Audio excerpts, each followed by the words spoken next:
Hello, and welcome to your favorite podcast, Comics and Collectibles in the Crawl Space. As usual, I'm your host. I've got a bunch of fellas here with me today. You want to say hi, Patrick? Hey, everybody, welcome back. Hey, Mike, you ready to say hi? Hey, everyone, it is good to be back. Holy, there's a voice delay there. Anyway, yeah, there was. And we got a special guest today. We'll talk about what he's gonna talk, or we'll get into what he's gonna talk about later. But you want to say hi, Michael? Hey, everyone. Michael here, not to be confused with Michael over there. So today we're going to talk about all kinds of stuff. We've been gone for 2 weeks now, so we might run a little long. We'll see how this goes. But we're going to talk about the new Halo, the new Moon Knight, new comics coming out this week, stuff about comics from last week, and Pokemon. So without further ado.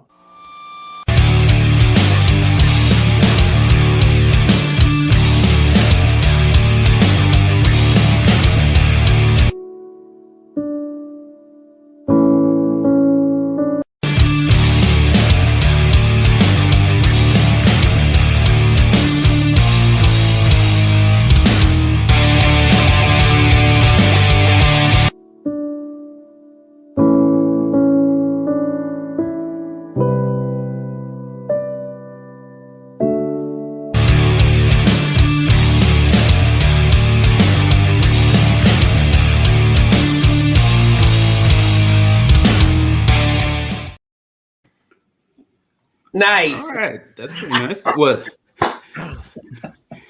Told me he had something special for the new intro. I'm coming in blind anyway, but just seeing that, like, oh, nice, awesome. That is good immediate feedback. Awesome.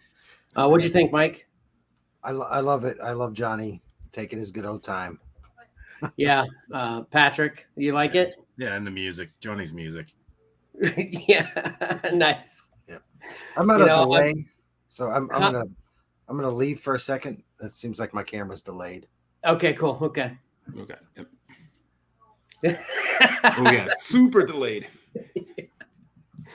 All right. So anyway, as usual, the first thing I want to cover too is the fun fan freebie phrase giveaway. Yeah, still nothing. Now, not only did we not have a show last week, but then the week prior to that, it was just me and Johnny. So I didn't even think about that. It's been 3 weeks since you've been here, Patrick, or, obviously Mike was here as well. So you guys saw what I added to the fun fan freebie phrase giveaway, right? Yes. So I added the Star Wars #1 variant cover, and it's a 9. Actually, I actually said it's a 9.2 CGC, but it's actually a 9.4. When you were listening to the show, Mike, when you weren't here, did you go, "Oh no, it's a 9.4, you idiot," when I was saying 9.2? Or did you remember that? I couldn't remember. I wasn't watching. I was listening, and I couldn't remember. Okay. But yeah, that is still what is the addition to a 9 point, and nice job getting the cover up there. And I'll just tell everybody too, we have a moderator today, my amazing sister Karen. So that was great work there, Karen. But this is the comic that you get a 9.4 CGC'd cover of.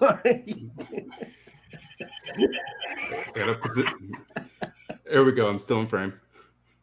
All right, that looks cool. Anyway, and I wanted to do one other thing, though. I wanted to change the fun fan freebie phrase at this point, because there's like 4 or 5 weeks now with the same phrase. So I wanted to start this week with a fresh phrase. There's a lot of F's and P sounds in this, but anyway. So first of all, Patrick, what was and is no longer the last fun fan freebie phrase? Sun-loving dog. Correct? Thank you. Thank you. Yes, Send absolutely. that CGC Star Wars comic over. Oh yeah, that's bad news for you, Michael. Now that you've officially been a part of the show, as you hear all of this, Michael, you can't win this. Okay, I'm sorry, buddy. Oh, well, okay then. Jeez. But why didn't you warn me about this before you invited me? Dang it. Well, all right, I'll allow it. I'll allow it. Okay, cool. So we're going to start a new phrase starting today. The first word today for the new phrase is, not ironically enough, free. Okay, so the first word of the 3-word fun fan freebie phrase is free. Get the second word from a podcast version of this live stream that'll be out no later than Tuesday, and the third word from our midweek crawl through podcast that'll be out no later than Friday. And then you can check our website or the end if you're listening to the podcast of this now instead of watching the live stream. We give all the details for the miscellaneous contest we do at the end of the podcast as well. But you can go to the website anytime. We've updated the website, excellercomics.com, to see the details of the giveaway. But basically, what's in store is up to $8 worth of geek culture stuff, and then a 9.4 CG copy of Star Wars: The High Republic #1 and variant cover. So that covers the fun fan freebie phrase giveaway for this week. I got another awesome animated video for the next thing I want to talk about as well. Well, I shouldn't say this is my least favorite one, but Hey, you gotta love it at some capacity. Come on, you're working on it. wait till you see it. Yeah. So, but this is let's move into the next segment.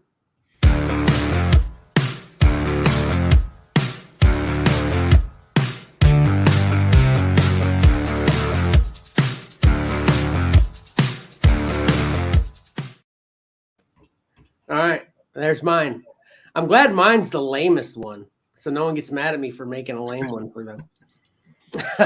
But let's talk about what I watched this week, and it's been 2 weeks, of course. So I'm going to try to run through this really quick. I'll get kind of topics that maybe not everybody would be interested, or those shows that maybe not everybody would be interested in chiming in on first, out of the way. But I actually rewatched Spider-Man: No Way Home, and I didn't enjoy it as much the second time. I saw it in theaters. Has everybody seen this now? Yes. I actually haven't. All right. Well, we'll give you a pass, Michael, because you're here for a different purpose. We'll give you a pass on that. But you should check it out, though. It's awesome. Yeah, I watched it the second time. It's been I'm gonna backpedal on that a little bit. I don't think it's awesome. I did think it was awesome at first. Now I don't think it's quite as awesome, and I'll tell you why. But what'd you say, Mike? No, it's like it was on my to-do list, but I've just been so busy that I never had time to just rest all too often. And so going to the movies has been an afterthought as of late. Well, now it's available digitally. So definitely. Yeah. That's why I'm kind of bringing it up now, because we bought it on Vudu, and there's other ways you can get it, of course, but it's available digitally now. We bought it on Vudu so I could check it out a second time. Mike, did you watch it yet? Yeah, we watched it a second time as well, and we all loved it just as much. Yeah, there's just a couple hokey parts that after watching it a second time and scrutinizing it a little bit, that took a little bit of flavor away for me. But I mean, it's still good. I still actually said awesome. It's still good, but there's just a couple parts now watching it. And I don't know whether that'll continue as I watch it more times, which I'm sure I will later, but it just kind of took away from it a little bit for me. And then speaking of new to digital platforms, or whatever you want to call it, because I think the Batman is only available on HBO Max now. I don't think you can buy it digitally yet. I could be mistaken there. But Mike, have you watched this one? Yes. You did? I watched it last night. Oh, that's awesome. Yeah. How about you, Michael? Again, same thing with No Way Home. I not watched. I heard it's really good. On some occasions, here it's a little bit longer than it should be, but it's like just a really good detective movie. If best way to really describe what I think it. every one of us said as well. Yeah, Kevin, which one should he watch first? This or the Spider-Man? Spider-Man. I'm going to say this one. Okay. Well, if you want to get the good one first, this one. But I have complaints. But at some point, I'm going to watch them. Yeah, and it's like Michael said, though. My complaints are exactly what Michael said. With there, it's a little bit long in parts, and I think they could have shaved that. And then I don't really care that much for emo Bruce Wayne, but he didn't really play too much of a part in the movie anyway. It was mostly the Batman, or when we saw Bruce Wayne behind closed doors. So basically, more specifically, I'm talking about emo Bruce Wayne when he's in public. It's like I could figure out he's Batman just by his personality. Yeah. Look around the crowd. All right, who here is that guy? Yeah, exactly. The sulking dark character in the corner who still has the mascara on his head. My goodness. But it was still good. I still really liked it. Yeah. Yeah. We're going to, once Patrick catches up, and I can say that usually I'm the last one. Yeah. But, once we're all done, we'll do a show just talking about the movie. Yeah. When are you going to try to get that done, Patrick? Today. At least before I do. Come on. Do it at least before I do. I'll either have to have somebody send me an access code or wait for it to come on home video because I don't have HBO Max. Unless I get to the theater. I still would like to see it in the theater. Yeah. Mm-hmm. Yeah. Well, consider it done. What you just said. Consider it done. I'll email you. I'll email you later, and then when you get time. But you sure you don't want to give some kind of commitment that I can isolate and use as a sound bite later to ridicule you? I will have Batman watched. The Batman watched by.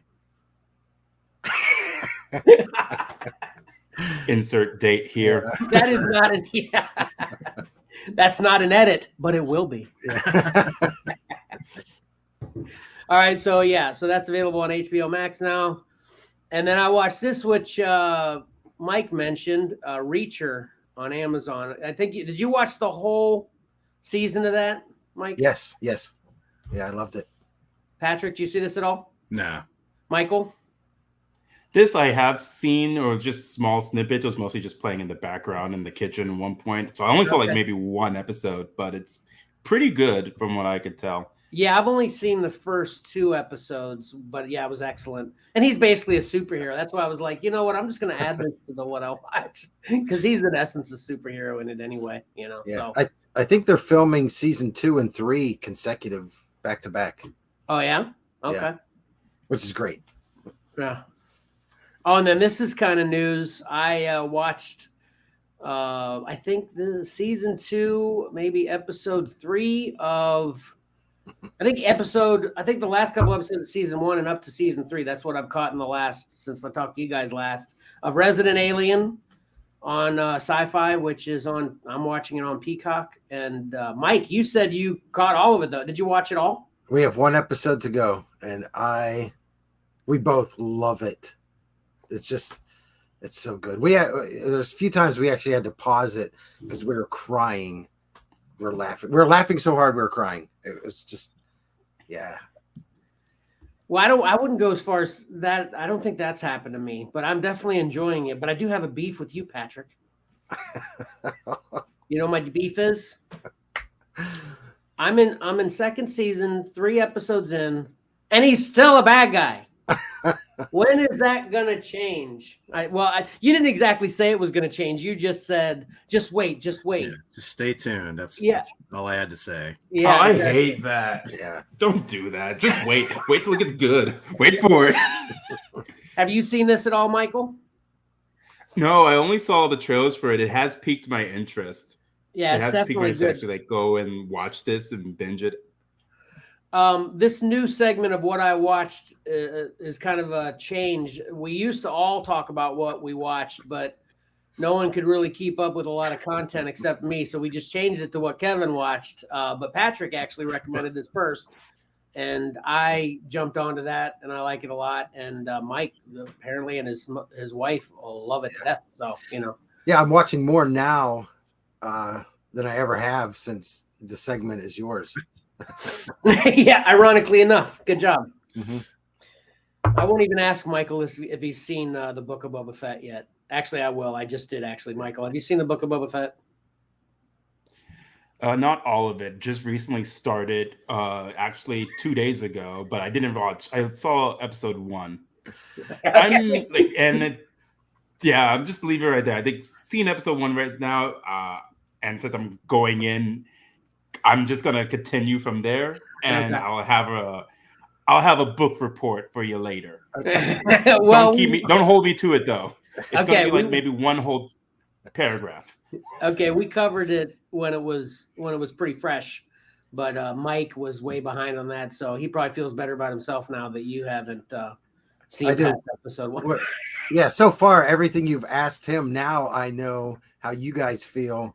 When you ask me, all right, Patrick, you watch this? Yeah, Mike, did you watch it? No, I have not yet. All right, and to get into a couple other oldies but goodies, I wanted to add this one because I love this movie as a background movie. So it's Battleship from, I think, man, I didn't even write down the year. I suck at, keeping the stats on stuff like this, but I think it was like 2013 or something. This was a while ago. But I love this movie so much. And I put this on as a background movie all the time. Who, Mike, have you seen it? No. It's so good. Patrick, no? Michael? No. Michael, have you seen this one? I love it. This is the one I have watched, actually, and I did enjoy this, but like it's the one time you just watch it once, really. Yeah. It's like, okay, this is neat. Battleship. Well, and then later on, it's like, this is. Yeah, so this is based on the Hasbro, the old school Hasbro game. And, when I first saw the trailer for this, I'm like, how are they going to incorporate a Battleship game into a movie? But sure enough, they did it. They actually have a way that they have to actually target specific coordinates, just like B12, whatever. And miss, hit. It's really clever in my opinion. Hey, is this something Mark could watch? Yes, definitely. Yeah. Oh, okay. Then yeah, I'll get it watched then. Yeah, I'd bet money that both you would love it, and especially probably Mark. It is action packed, and it's just a lot of fun. It's got Liam Neeson's in it. The main guy, I always forget his name. He's you'll totally be familiar with like 75% of the cast. Oh, the other guy we were talking about recently with that other show I watched that I can't remember right now. Jesse Plemons. Yeah, exactly. Yeah, that guy. He was in that show that I didn't care for. Yeah, and he's in there. Kevin, I just looked it up. It's the movie came out in 2012. Okay, it also, I completely forgot Rihanna was also in it. Yeah, Rihanna's in it. Yep. Mm-hmm. And it's great. I love it. Big recommend. I probably have seen this thing 20 times. And again, just yesterday I had it on. Which brings me to this one, which I wasn't planning on watching, Hotel Transylvania 4.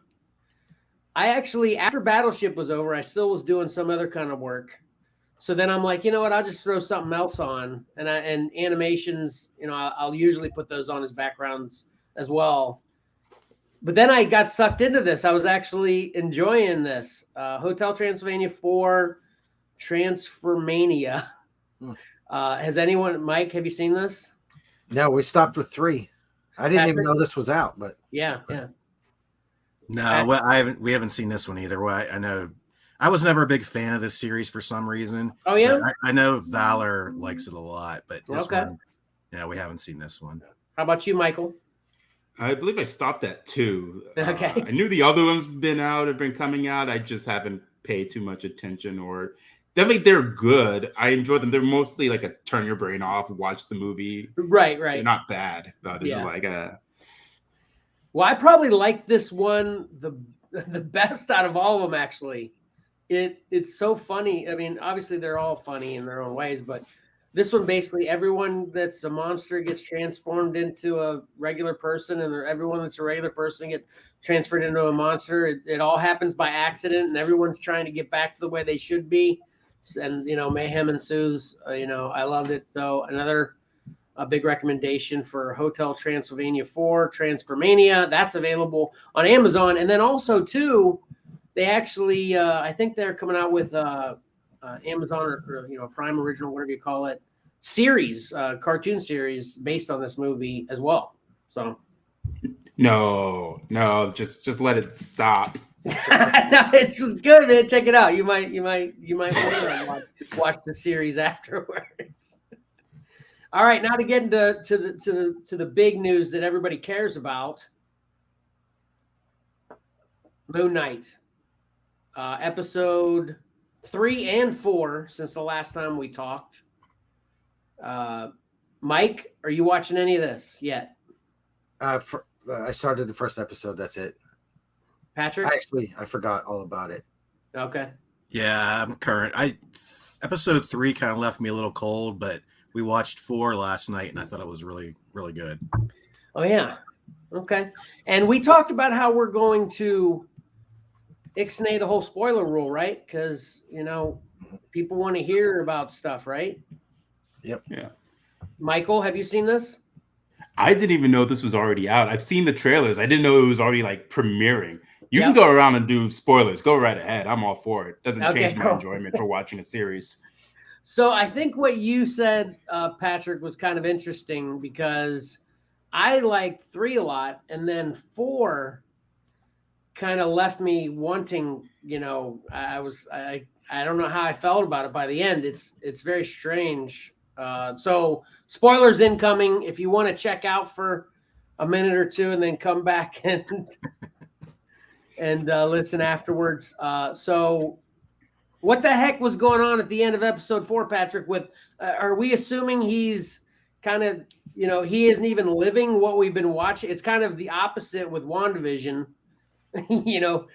Well, I'm asking, do you think that's what it is? We're not even actually living it and it's all in his head? Or do you think that him being killed and then dying where he was kind of brought him into this way that they're trying to get him convinced that he's not actually living it? Which is it? Which is it in your opinion, Patrick? Yeah, I think they did that to just throw the audience. I think what we've seen has happened. I think this was just a way to make everybody question what was going on. But I still think what we've seen so far has actually happened in real life, and this is just sort of his memory or something. Trying to reconcile things.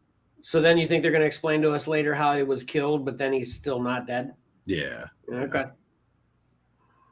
All right. Well, it's still good. It's just I preferred 3 over 4.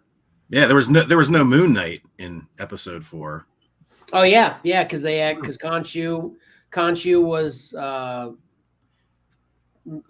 made to stone. They turned him into stone statue or whatever. So they don't have his powers right now. So that whole thing's got to play out. How many episodes are there? Is there going to be 7 or 6? I think there's only 6. So we got the finale next week then, right? 5, 6 still to come. Oh yeah, that was 4. Okay, yeah.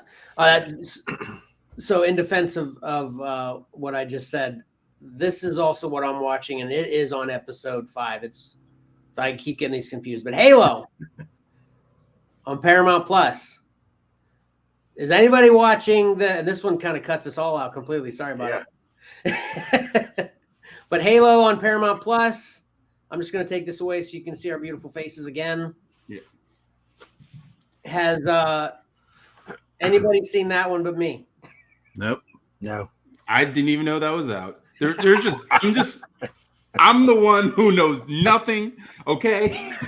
We're good with that. I see some things, I hear some things, but I don't know the details. Hey, no judgment whatsoever on that. You're getting ready to talk about stuff that we don't know anything about, of course. Yeah. It's just priorities, So you got a point there. Yeah. Facts. So you're speaking facts. I don't want to not involve you though, and like it was with Battleship, who knows? It might come up with a random you didn't see, and you can talk with me about it. But anyway, Halo is amazing, and y'all missing out.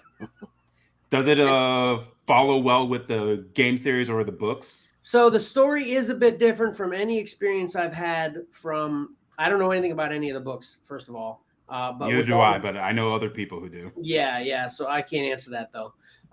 But the video game, it definitely follows Master Chief on this great story that is attached to, the Covenant trying to create the ring.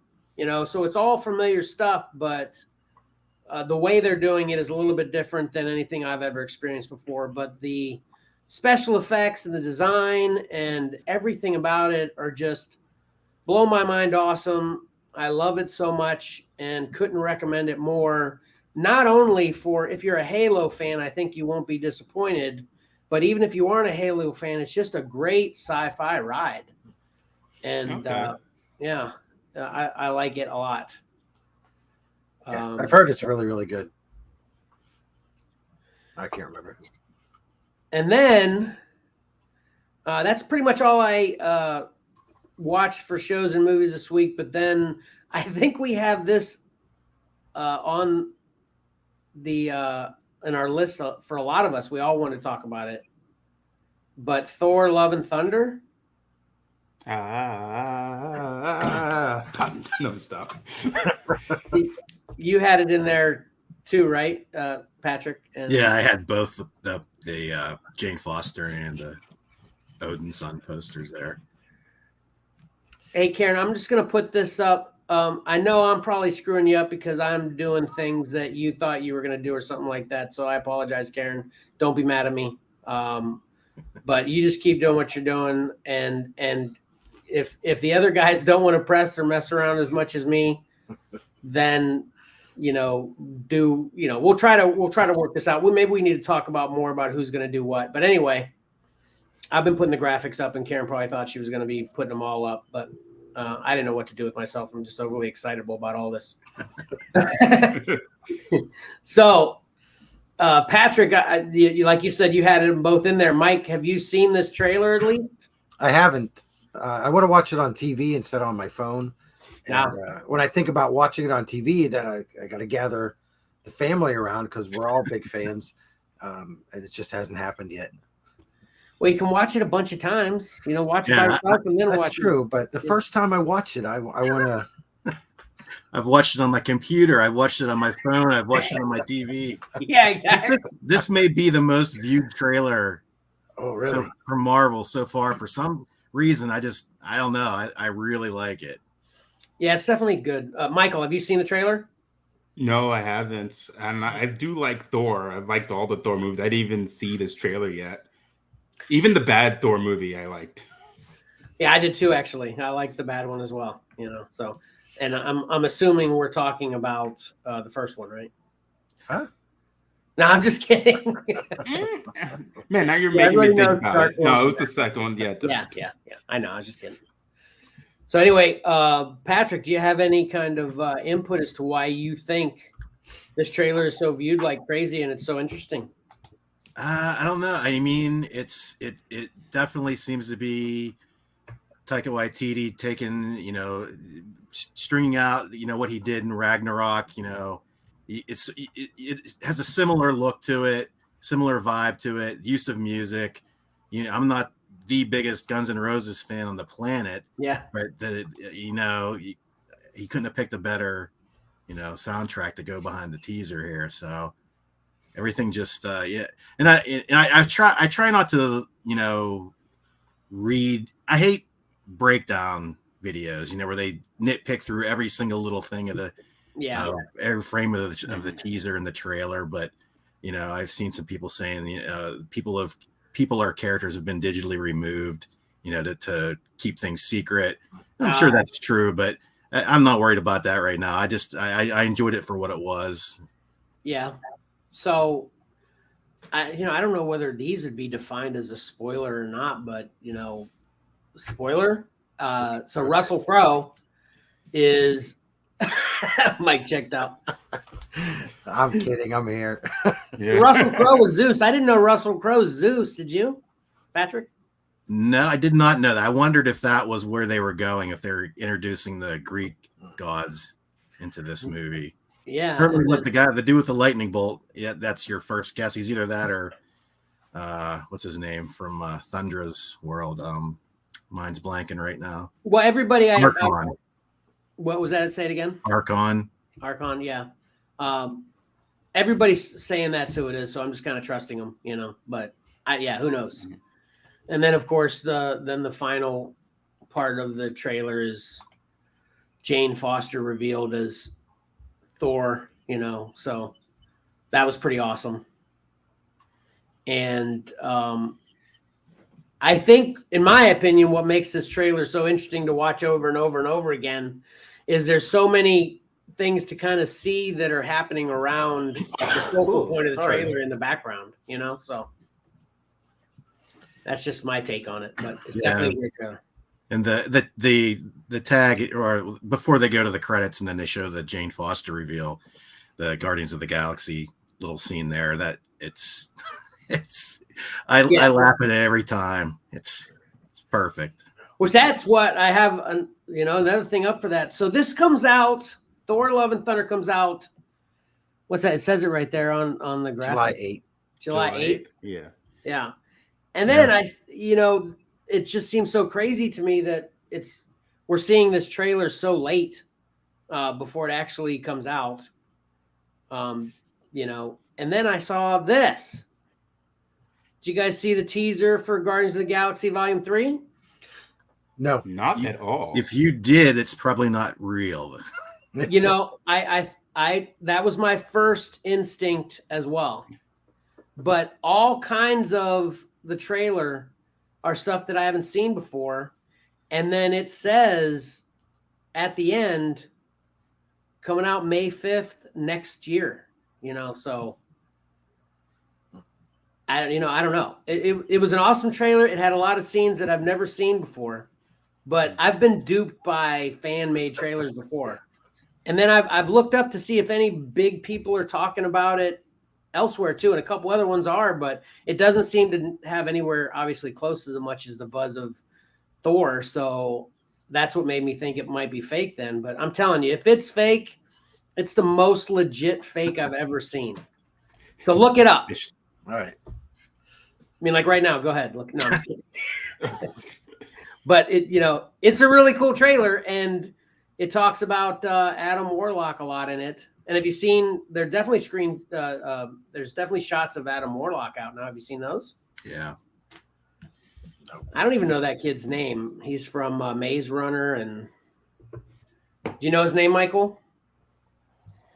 No, but I think I know exactly who you're talking about. I can visualize them. I just can't get their name. Have you heard anything? So you're thinking the trailer is fake, Patrick. Have you heard any buzz at all about the details of Guardians 3 yet at all? Not really, no. So yeah, it definitely makes me think. I'm telling you, it seems way too early for them to be showing anything. It literally does the whole, Marvel page scroll in the beginning, everything. It's like totally legit and then it comes across at the end, May 5th next year. Just like, these guys are getting too good, Yeah, they're gonna be hired by Marvel Studios to do their we've talked about that in the past. Yeah, so, and even if it's fake, check it out because it's awesome. Yeah, it's good. Okay, yeah. And I feel like or wherever to look for that. Well, I'm literally just type in Guardians 3, and at least when I googled it, the first the trailer I'm talking about just popped up immediately. So all right, well, I think that was all I had for what Kevin watched. And we didn't even talk about when we wanted to kind of input Michael's segment into here prior to the show. So sorry we're having this discussion during the show. But what did I tell you when I kind of talked to you about you coming, Michael? When were we going to do your segment exactly? Do you remember? It would have been like close near the tail end of it, about like 2:30 or. Okay. Granted. So we talked about doing it towards the end. Gotcha. Okay. Mm-hmm. Which is probably good. I think because I talk about games during our midweek crawl through podcast. And obviously we're talking about a game with you, so we can kind of get into that at the same point there. So then we'll move into lots of people's favorite segment. And that's not to downplay how awesome mine or Patrick's is, but it is time, holy scrolling down on this, to get into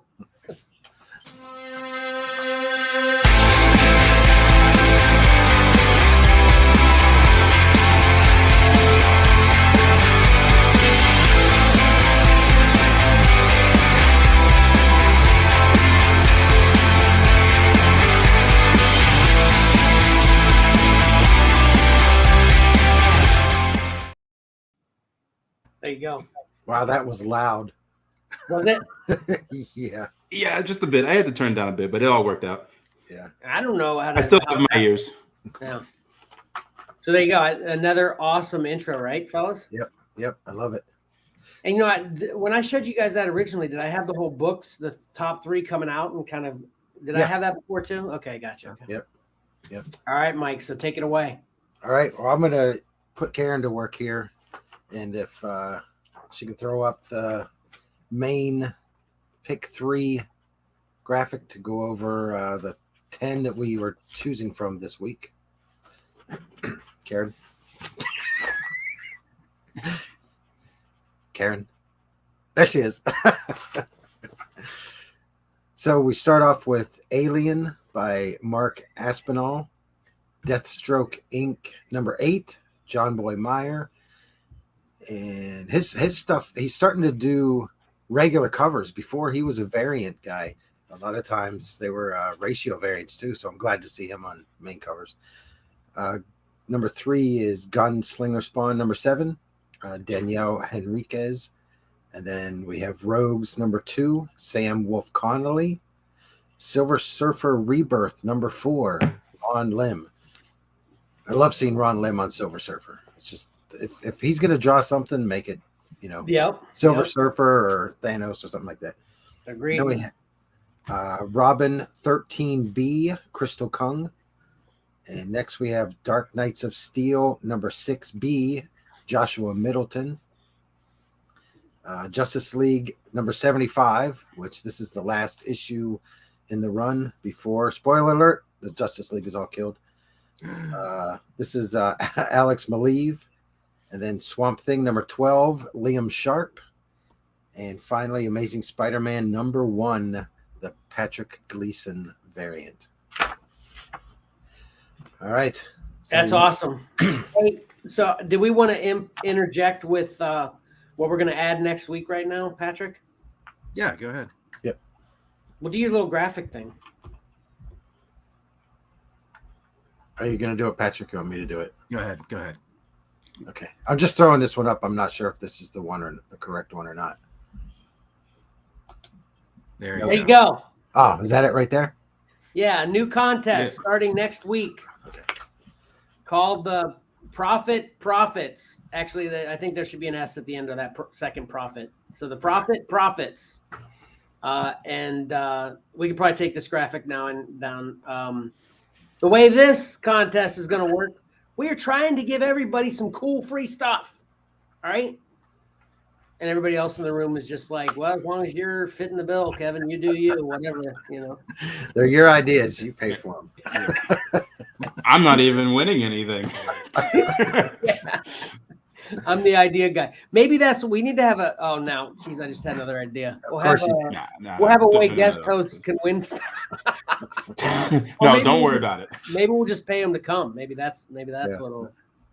Mike's like, yeah, that's a good idea. No, but anyway, Michael's like, yeah, it is a good idea. My time is I'm money. Humble. No.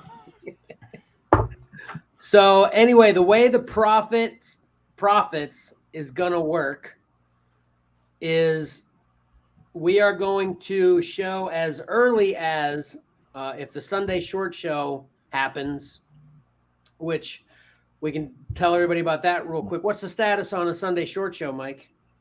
Haven't had it for a few weeks now. Yeah, I've got everything ready to go. It's just sitting down in front of the camera and doing it. So I'm going to. So you're going to try to do a Sunday short show Sunday night, maybe, or you just going to wait till next Sunday? What are you thinking? Well, this week I'm going to try to do one tonight.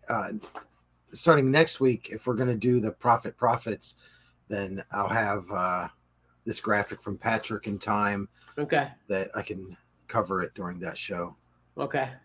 So basically the way it's going to work is we're going to show the top 10 covers that Mike has selected for the top 3 covers coming out this week segment.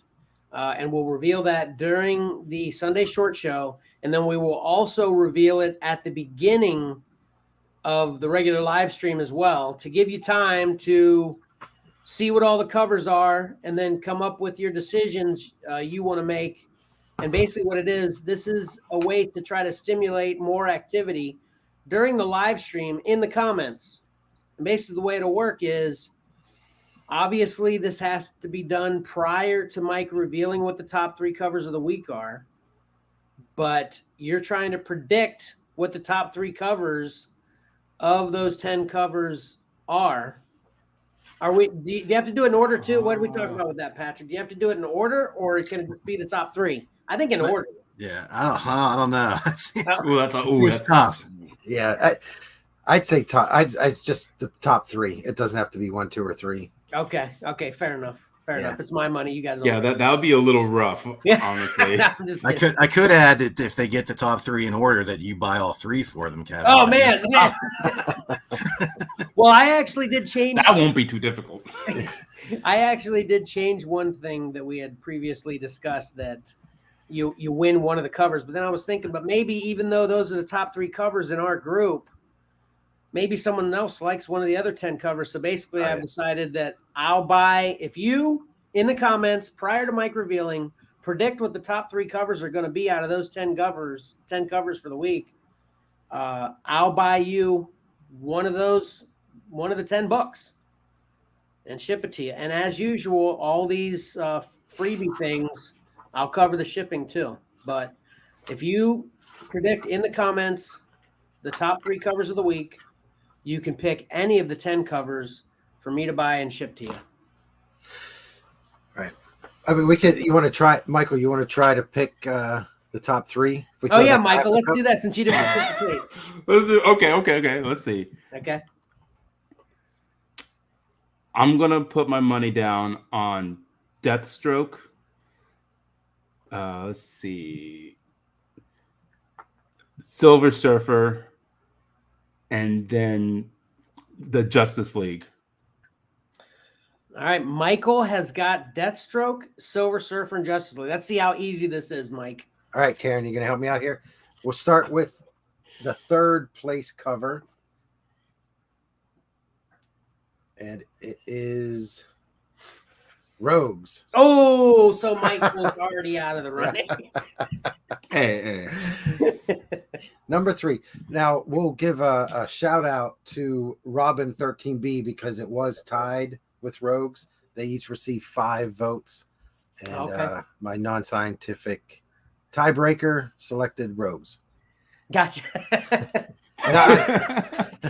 Sucks for me because I picked Robin. So I love that Robin cover. Yeah. The Robin was great. I love this one, especially having read issue 1. I didn't get to read this one yet. It comes out on April 27th. But I love how they're sneaking into Gorilla City. I just think it's awesome. So next we have. So what's the criteria for these? Actually, I'm curious. Okay. As in terms of like the top 3, because I didn't even know that. I just went in blind saying like, pick these 3. Yeah. This is all just opinion based. Yeah. So I picked 10 covers. Okay. Yeah, I picked 10 covers that are coming out this coming Wednesday, and the rules are they have to be open order. They can't be ratios or special, store variants and stuff like that. And I picked the top. I picked 10, and then everybody within our group and our family members, we all pick our favorite 3. I tallied them up, the ones that get the most votes. 1, 2, and 3. Okay, that makes sense. I will still stand by my decisions.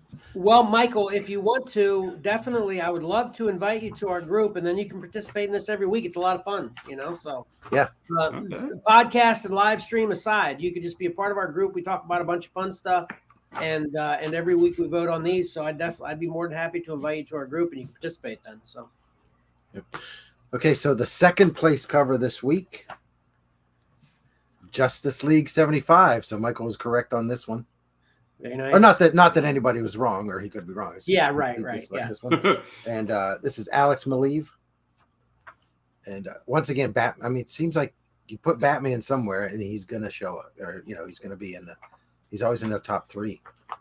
I definitely love this one, but I didn't pick it this week because I thought the other one. I mean, this was another great week, Mike. Another good job on choices. So I couldn't decide. Yeah. Yeah, it's hard for me to decide. I picked 10 that I love, and then I have to pick 3 that I love more. Right. Oh my gosh, yeah. How you doing, like, Patrick? How you doing? This is one of my picks. Yep. Was Rogues? Yes. Yes. You picked Rhodes and Patrick's rolling this week. Gotcha. Thank you, tiebreaker. Yep. And finally, at number 1 this week, we have Alien number 11. And yes, Patrick selected this one as well. Oh, wow. Patrick nailed it. Nice. Yeah. So Patrick's the one with the clean sweep this week. Okay. This is Mark Aspinall. And if you look closely, the thing about this cover, and I didn't realize it until after, and this is why I selected this one as well. When you zoom in on that alien's head, the top part is kind of clear and there's a skull in there. It's really, really great. Yeah, I picked this one too. I do believe, if I'm not mistaken. Yeah. So this one was Cora, Tyler, Kevin, Valor, Patrick, myself, Johnny, and Tom. Yeah, this one literally, I mean, it's so awesome too, because I mean, obviously it's Alien, but it literally looks just like a photo. It's that kind of such clear quality art that it just literally looks like a picture. I'm scared of it. Yeah, right. Like, this was actually literally going to be, if I had a 4th choice, I would have picked this one too. Yeah. And I haven't read the books yet, but it's probably more scary because the aliens are here on Earth. Yeah. So I definitely need to catch up on all those. That's, I've been a big Alien, not only in the theaters, but also comics fan for a long time. And I've probably only read a dozen in my life, and there's hundreds of them with Dark Horse having them before Marvel, so yeah. Yep. So then the pick 3 results, we've got, so that's who the top 3. And then I have the Robin highlighted as it was a tie, and who selected each one. Gotcha. Yeah, I just want to say this to the viewers too, that you should be thanking God for Patrick and Mike talking me off the ledge a little bit, because I was going to make the profits. You had to pick the top 3 covers, or who picked what cover, or where the cover was going to be placed. All of it. It was going to be way convoluted and crazy and difficult. So just picking the top 3, it should be easy. So anybody watching now, know that next week you just comment before Mike reveals, you win one of these 10 comics. It's awesome. I would watch our show every week if I wasn't on it. That's for sure. Yeah. I'm like, guys, I got 1 out of 3, and I didn't even know what the criterias were. Yeah. So, not too bad. Right. And then this week's overall results were Patrick with the bonus point, since he picked all 3. Yep. And then Tom rocking it again. Tom finishes in the top 2 or 3 every week. Yeah, Tom usually gets 2 or all 3. I had a good week. Marcus struggled a little bit, but yeah. And Mike Collins chose not to pick this week. And Max is out, serving our country, so he gets a free pass.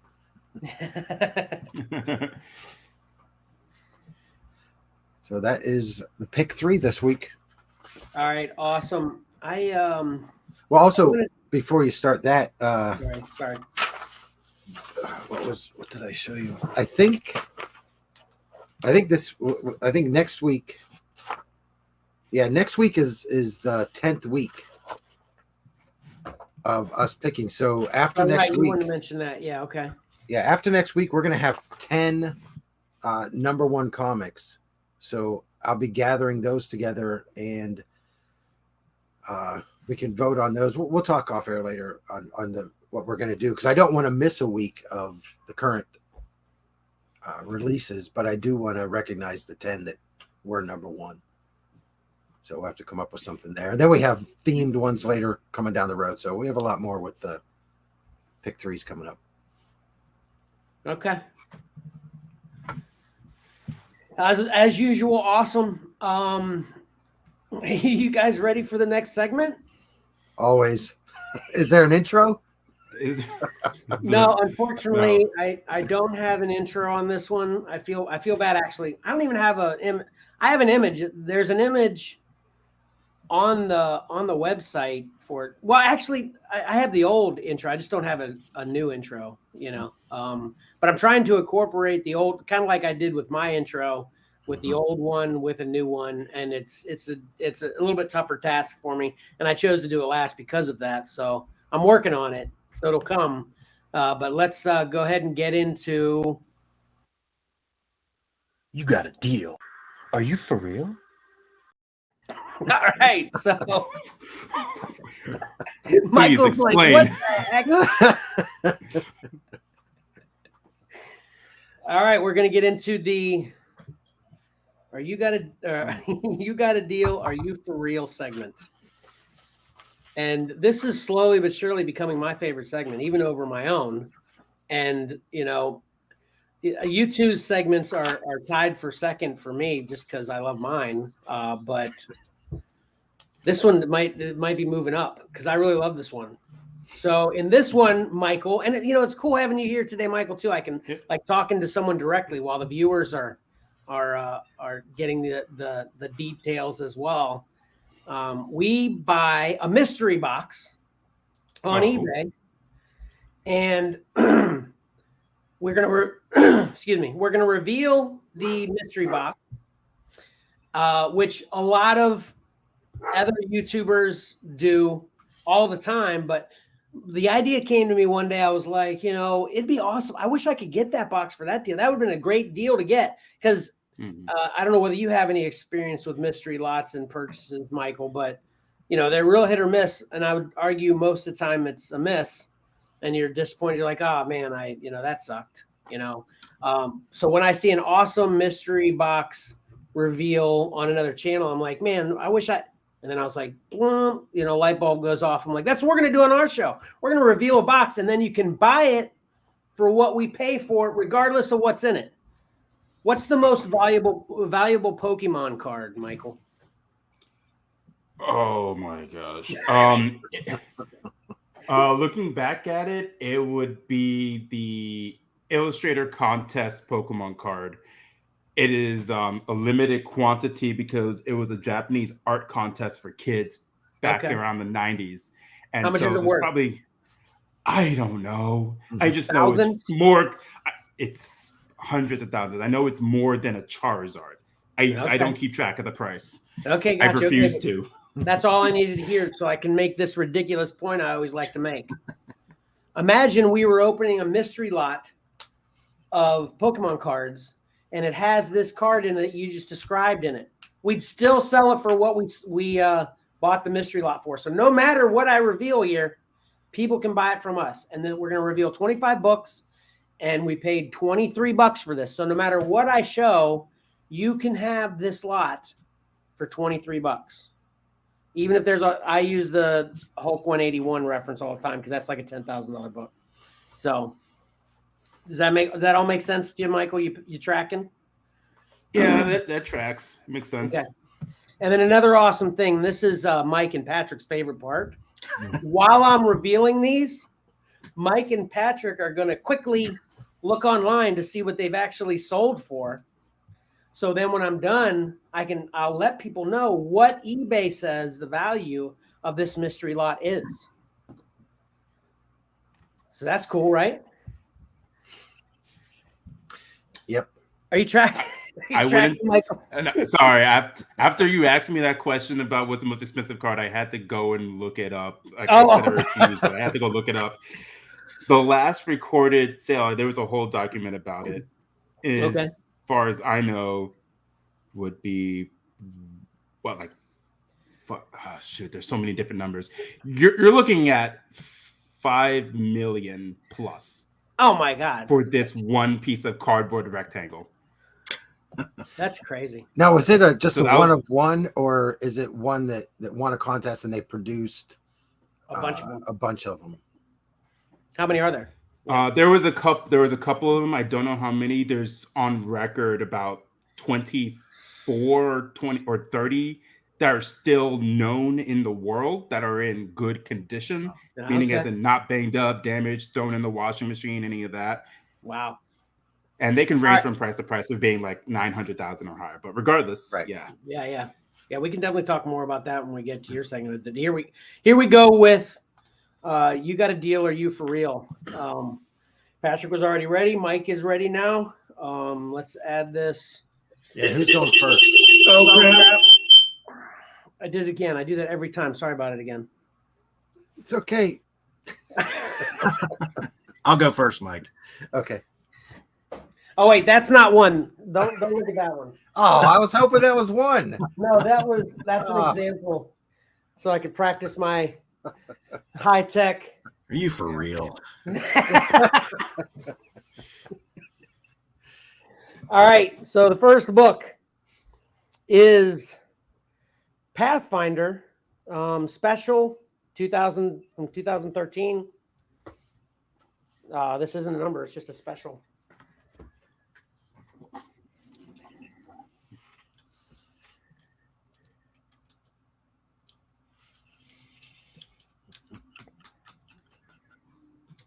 All right, sorry. So who's going first, Patrick? Yeah. Okay. Oh, wow. The next one. This is awesome. Hulk 181. Sweet. Hulk 181. Now, this is a variant cover for Venom #1. I'm not even sure what volume is. Can you see that good? I mean, geez. Yeah, well, whose name is up there under the number? Is it Kate's or Ram V? There's nobody's. Here, I'll look at. I'll open it up and look it up real quick. Well, what are the names listed? There's no names. Oh. Here, I'll put it. Oh, you can't see it there. See? Oh, No names. oh, okay. I saw the writing, but I didn't realize. It just says variant edition. Okay. Yeah. This is volume. Okay, inside it says writers Donnie Cates, penciler Stegman. So yeah. I got it. Okay. That's a pretty awesome one. Oh, I got it right here. Yeah, sweet. All right, next is Thor, TOR, #2. Looks like a 6-issue limited series. Joe Kubert.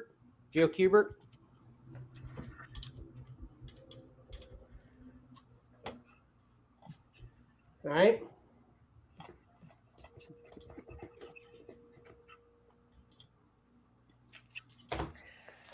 Oh, wow. I'm getting a run going. Next is Thor #3, 6-issue limited series. Joe Kubert's Thor again.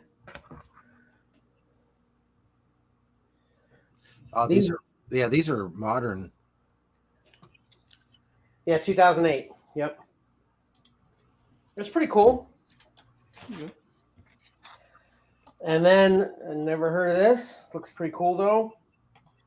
Probably something you guys are going to be familiar with because that's what seems to happen all the time. Welcome to Paradise, #1 by Scout Comics.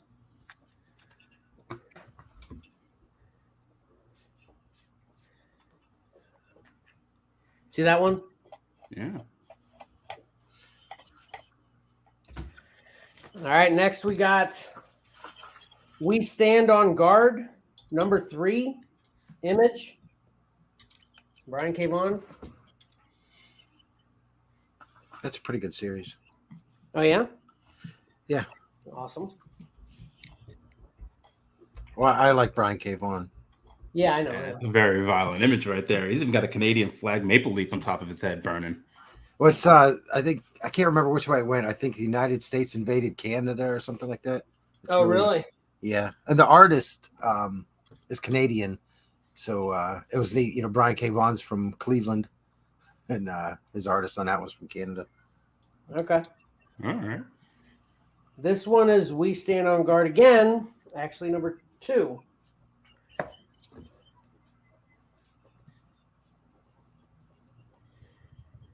All right.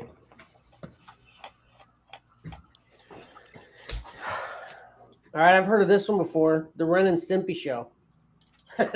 Number 9. Number 9. Gotta love some old Ren and Stimpy, though. Never knew. Oh yeah. Oh gosh, I'm just getting flashbacks to the whole Nicktoons and Night cartoons. Oh, that was a fever dream of a series.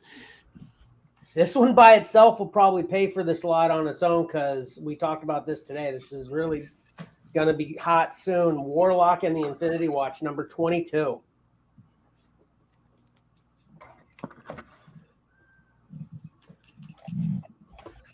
So there, I'm sure that one's going to be worth at least $23 right there. If it ain't now, it probably will be soon. That's my professional opinion. All right, sweet. What? I wasn't going to say anything. Okay. All right, we got Spider-Girl, number 18. Never a fan of Spider-Girl, but it's a pretty cool cover, I guess. I got probably like a 50-issue run from the basement sale for Cora.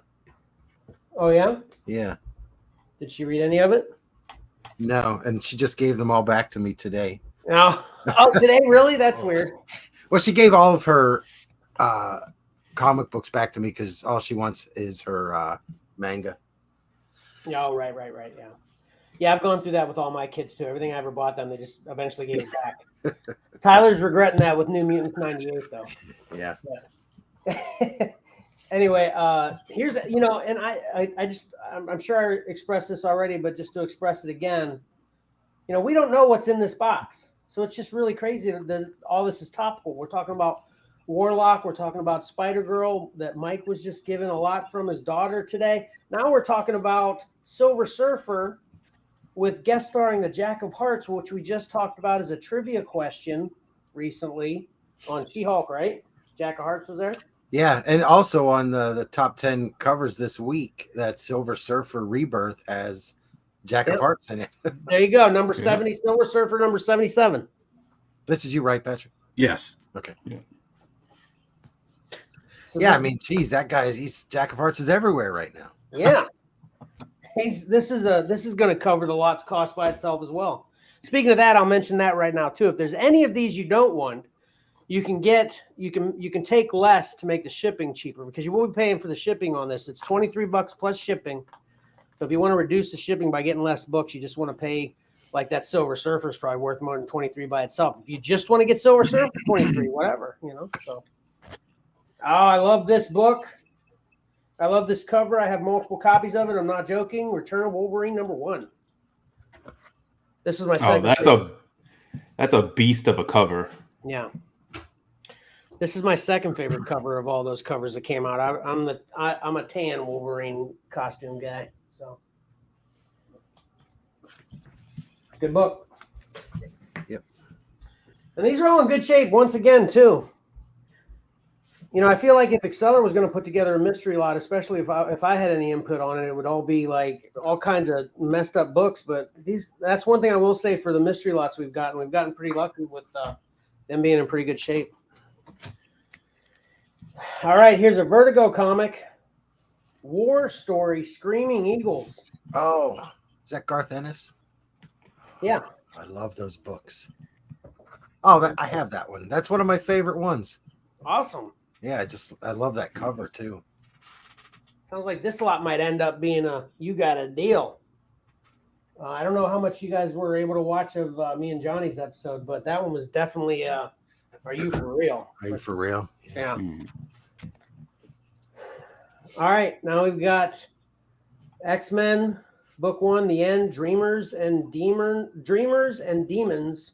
number 6. Number 6 is apparently Book 1. I don't know. Or Book 1 is the name I don't know this book, so pretty cool. That's number 6. Yeah. I'm just saying, book 1, X-Men, Dreamers, and Demons must be the storyline, right? Like they're, you know. Yeah.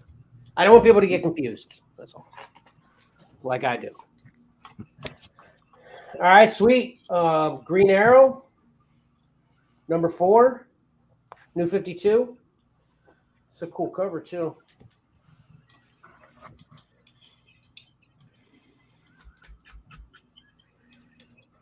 Oh, yeah, it is.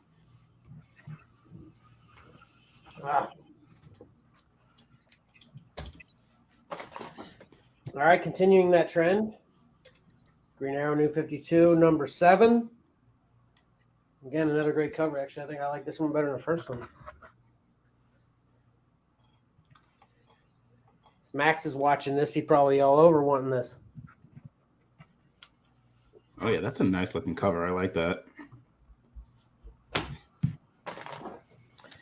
Oh, wow. Okay. Got Green Arrow number 6. Same run, New 52.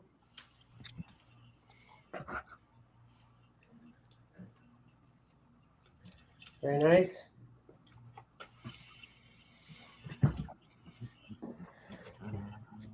Then we got Green Arrow number 8. Same run. And all these covers are great. Jeez. Oh, it's got a whole lineup. Yeah, and I can see the next one. The next one is not Green Arrow, just FYI. But the one after that will be, right? Maybe. Oh, maybe. Oh no, but it is another one to get a run together. The Ren and Stimpy Show, number 8.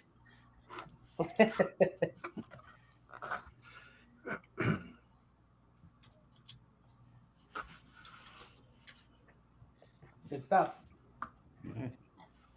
And again, and this is a black cover too, and I don't see any ticks on this spine. It does kind of have a rub though. No ticks, but a rub. You know. Nothing a little Sharpie can't fix. Yeah. I'm All right, kidding. here we go. This one is definitely going to cover the 23.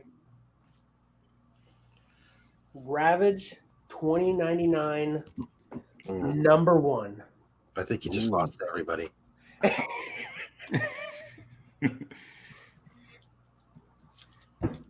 It is a cool cover, though. It's very shiny. That was the last quote I changed on the website too. I quoted Johnny. We were talking about Turok. Mhm. Love the shiny covers. Yeah, kids like shiny things. And some adults. Heck. Right. All right, here we go. Johnny Cates' New Hulk, number 1. This is awesome. And I'm not joking this time.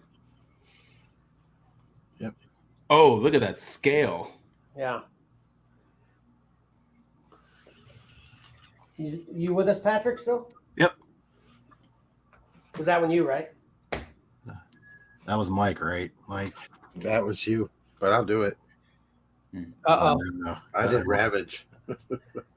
So did I. That's all right. Who did Ren and Stimpy 8? I thought Patrick did. Somehow we got. I did Ren and Stimpy 9, so I'll do Ren and Stimpy 8. I did Green Arrow 4 and Green Arrow 6. Yeah, we're good. I think we just got mixed up there at the end. Who did Green Arrow 7? I did 3 and 8. Uh-oh. Uh-oh. What's All that? right, let's just make sure we're on the right track with Ravage. Who's Ravage? We both did Ravage, so Who I can did do the next one. What was the next one? All right, the next one is another shiny. Love it. Silencer, number 10. Dark Knight's Metal crossover cover. Or story. That's a great cover. Oh, Yeah, I I think that's see. the- I'm just now catching on to what it looks like. Yeah, I think that's the month DC did foil covers for a lot of them. They were real nice. Yeah, exactly. All right, so Patrick's got this one, right? He just did Silencer. Okay. Who did Hulk? You did that, Mike? Yeah, I did Hulk. All right, so then this one's back to you, Mike. Trinity of Sin, Pandora, number 13. New 52. What issue is that? Number 15. Okay. Or I'm sorry, 13.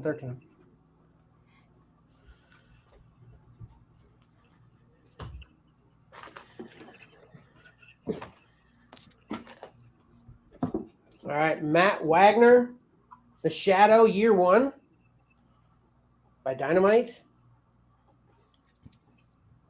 It's probably at least a $23 book, too.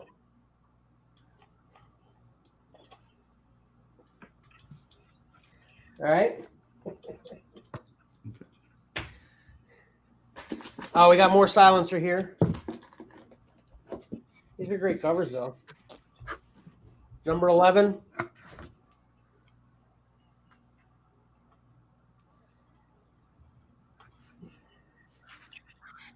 What number was that, Shadow, Kevin? It doesn't have a number on it. It just says Year 1. Okay. I don't see a number anywhere on it.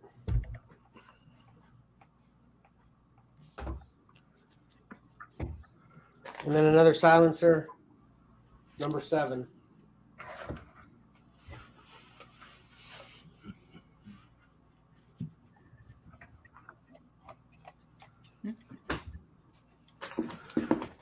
And then I picked all these up. Not joking again. Uber, number 23 by Avatar. This is a good story, too. I read the first few. It's pretty awesome. Yeah, we have a run of those that I haven't sorted through yet. That's going to be coming up on eBay at some point. Yeah, okay. It's a huge lot, though. That's why I haven't attempted to sort it out yet. It's a huge run. Well, there you go, everybody. Here's a way to get it cheaper than we're probably going to. What issue was that one? 23?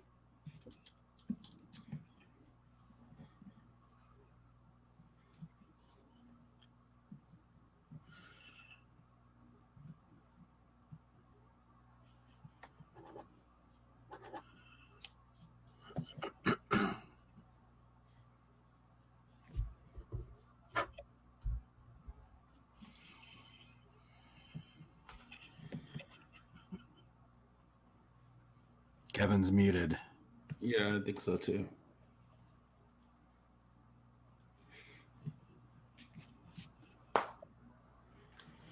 His camera's frozen. Looks like he's moving a little bit. He was frozen for. There he goes. He's shaking his head. Yeah. Must be some technical difficulties.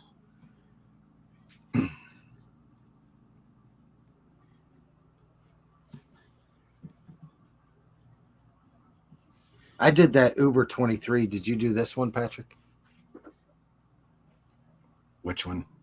The one that's on the screen. Is that another Uber number something or other? Yeah, I don't know what issue, though. Is it a different one? Yeah. Yeah. Okay.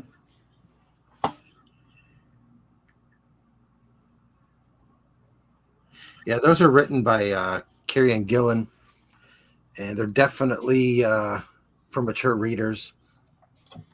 The art is Daniel Geet. I think it's Geet, but and it's fantastic artwork, but it's very violent. And I think every issue has 3 or 4 variant covers. Okay. Yeah, I'm not seeing the picture pop up.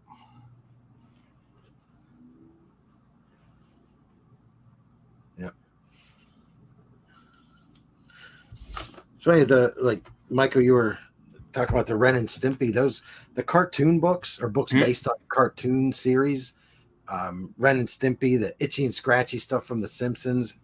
A lot of times those are surprisingly, some of them are pretty valuable. Yeah. There's an issue. Oh, wow. I don't know if it was in The Simpsons or if it was an Itchy and Scratchy, but I can't even remember which one's which one the cat, who's the cat, Itchy or Scratchy. But the mouse handed the cat like a towel. He was reaching for a towel because he's getting out of the shower. And he actually handed him sandpaper. So when he wiped his face off, he sanded features right off of his face. I can visualize everything that's happening right there. I think I could see the episode. Yeah, I can't remember what book that was in. If it was in a Simpsons book with a little one-page Itchy and Scratchy, or if it was the actual book. But I'd love to find that one just for that little part of it. Could have cracked me up. Yeah, I don't have much experience regarding to comics. Part of which is like growing up, my only ever exposure would actually really be, say, Saturday morning cartoons. So like I know about Spider-Man or the X-Men series or even Justice League or any of that. Next to comics wise, it'd be Jeff Smith Bone series that I used to get. Just hear me through here. Book fairs. Oh, you're back? Yeah. Yeah, nice. We can see it through that. Yeah, Michael, that's how a lot of people got introduced to Bone through Scholastic and things like that. It's a really good series. It is. I have a good chunk of it, but I don't think I actually have it. I know I don't have it complete because I'd just be waiting to be the one thing I care about. Like, I could not get through actually reading books with just words. Yeah. The power went off in my house altogether. Wow. Oh, yikes. That's something we never think, we try to cover all of our bases. We never think, okay, what do I do if the power goes off? It's actually a good thing that I got my phone connected for this then right now. Then I can, I got my power back. I got my internet back. I'm going to try to get back in here. Well, I have that generator I just bought. I haven't. Yeah. I haven't even opened the manual yet. I thought, this is a good idea. I'm going to buy this generator just in case. So I got it. And then I look at it and go, holy cow, there's a lot to know about a generator. You don't just turn it on and plug things in. Well, maybe you do. What? I thought that's how it worked. Yeah. There's just a lot of buttons and knobs on there. I know it'd be nice to have like a what's the backup battery unit or whatever it is, like one of those you can just have at your computer desk, so that way in case the power does go out or it surges. Man, I took IT and I don't even remember what the damn thing's called. Yeah. We're gonna have to get Kevin one. Yeah, I'm back. All right. When I remember back to Bone, when that came out, I was in California, and I missed, I think, the first 7 issues. And I found this one dealer there was selling them. He had all the reprints, and I didn't care what printing I got. I just said I need to catch all the way up. So my first 7 are like 6th and 7th, 8th printings, stuff like that. Hold on one second. Let me go over to my bookshelf real quick, because like I need to see which ones I have again, because I know I have like maybe 1 through 6. All right, we'll continue this while you go do that because we're almost done with it anyway. Okay.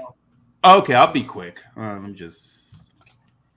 So anyway, did you guys see when I put up this Uber before I left? Yeah. Is there a number on there anywhere, Kevin? Yeah, this is. Oh my God. Remember that train wreck you were talking about earlier? Uber number 22. 22. Wow. Yeah. Right. Yeah, 23 was the issue before that one. So. Oh, okay. Yeah, and I didn't go anywhere else. Oh, we got another war story here. Ooh. You need some of these, Mike? I do. I might just have to pay $23 for this. There's no number on here. It just says Johann's Tiger. Okay. I got that one. You have that one too? No, I'm looking it up. I want that. Oh. Oh, gosh. All right, I found them.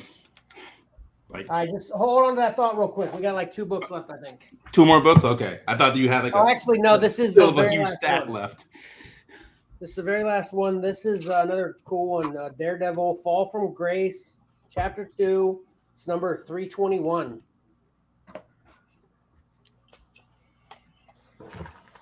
Should have watched where he stepped. That's it. Well, he's blind. So? No, I'm kidding. All right. That wasn't painful at all. All right, so just a reminder for everybody watching or listening, if you're listening to the podcast when I post it later, you can get all of those books, 25 books, for $23 plus shipping, and you can get less of them if you want to reduce the shipping. But you can get all those books for $23 plus shipping before Saturday at noon. Starting Saturday at noon, and that's this coming Saturday. Of course, it's fair game for Exceller to start listing them on eBay as regular sales. But you can get them all for $23, less than $1 a piece. There's some pretty good ones in there. Yeah, I may. If nobody buys them, I'll be cherry picking a couple. So I hope I've talked long enough now. Mike, do you have a number for your half of those 25? I do. I'm going to round mine up by $1. I have $70. Wow. $70. Nice. And Michael, just to let you know too, and this is exciting, they are looking at sold on eBay. They aren't looking at just listings. They're looking at these books that were actually sold on eBay recently. All right, good. Mike's got $70 for his half already. What do you got, Patrick? I had trouble. A lot of these I could not find, Okay. which could be a good thing. Keep that in mind. Could be. You just count them as $1 though if you can't find them though. Okay, that's fair. So I only came out to 25. That's still $25 for what, 12 or 13 books then. Mike took Ravage off me. Yeah. Joking. That was one of the higher books I was finding was that Ravage 2099. Yeah, if I couldn't find a sold, I went with like the one of the. I would look at the group on the page there, and if you can get it for $3, that's what I figured. It was okay. Yeah. So Okay. Yeah. So we're looking at $100 sold for this lot that you can get now or up till Saturday. Either notify us in this live stream comments right now, or email us, or Facebook message us, Instagram us, whatever you want to do. But you can have them all for $23 plus shipping before Saturday at noon. That's pretty cool, right, Michael? Yeah, that's a really good deal. Yeah, exactly. that's not. Roll credits. You just said that naturally, and it makes me want to hear the. You got a deal. Are you for real? Exactly.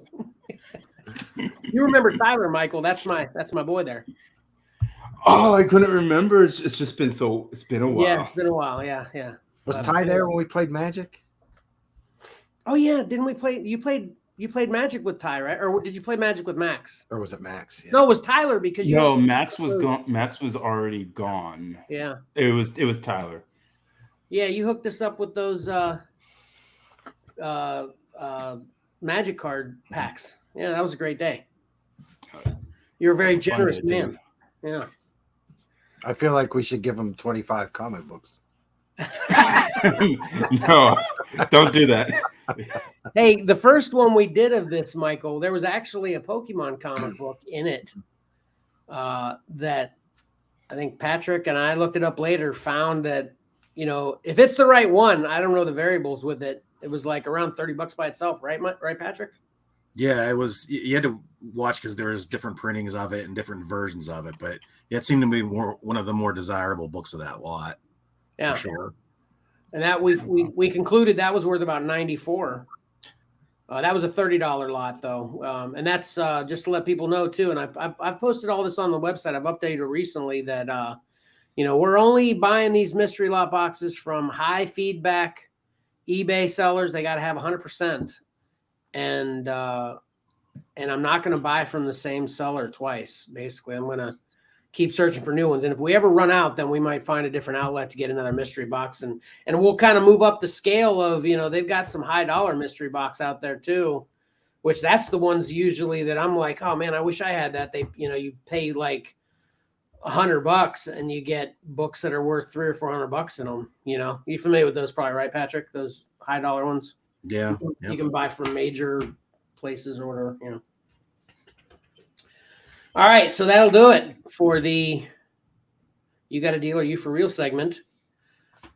I actually wanted to start talking about taking a commercial break. We're not actually going to take one now, but have spots in the podcast. And basically, I'll just edit out what I'm saying right now that I can add commercials kind of naturally into. So I just wanted to kind of talk about that real quick. And then the next awesome segment, and this one has an awesome intro. I hope so. I hope everybody thinks it is. We're going to move into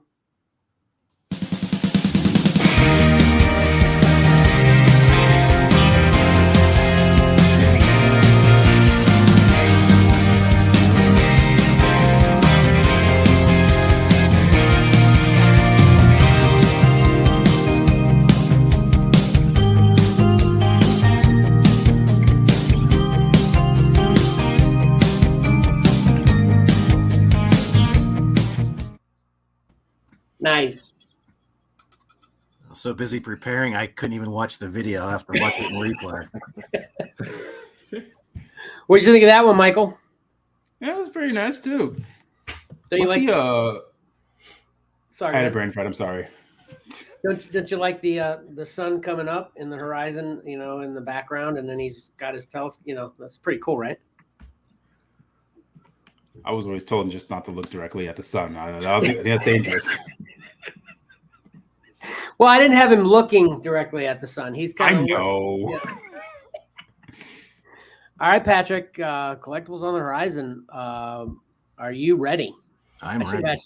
I should have asked you that before I played the video. Sorry about that. No problem. Right. We're gonna go high end right off the bat here. Nice. XM Studios, who's known for their pricey statues, announced a 1/6 scale DC series, and they dropped all these at once. Hold on, Patrick. I'm sorry to interrupt you. Yeah. I don't want Karen to get a bad reputation here, because that video that usually moves us off to the side went away during the power outage.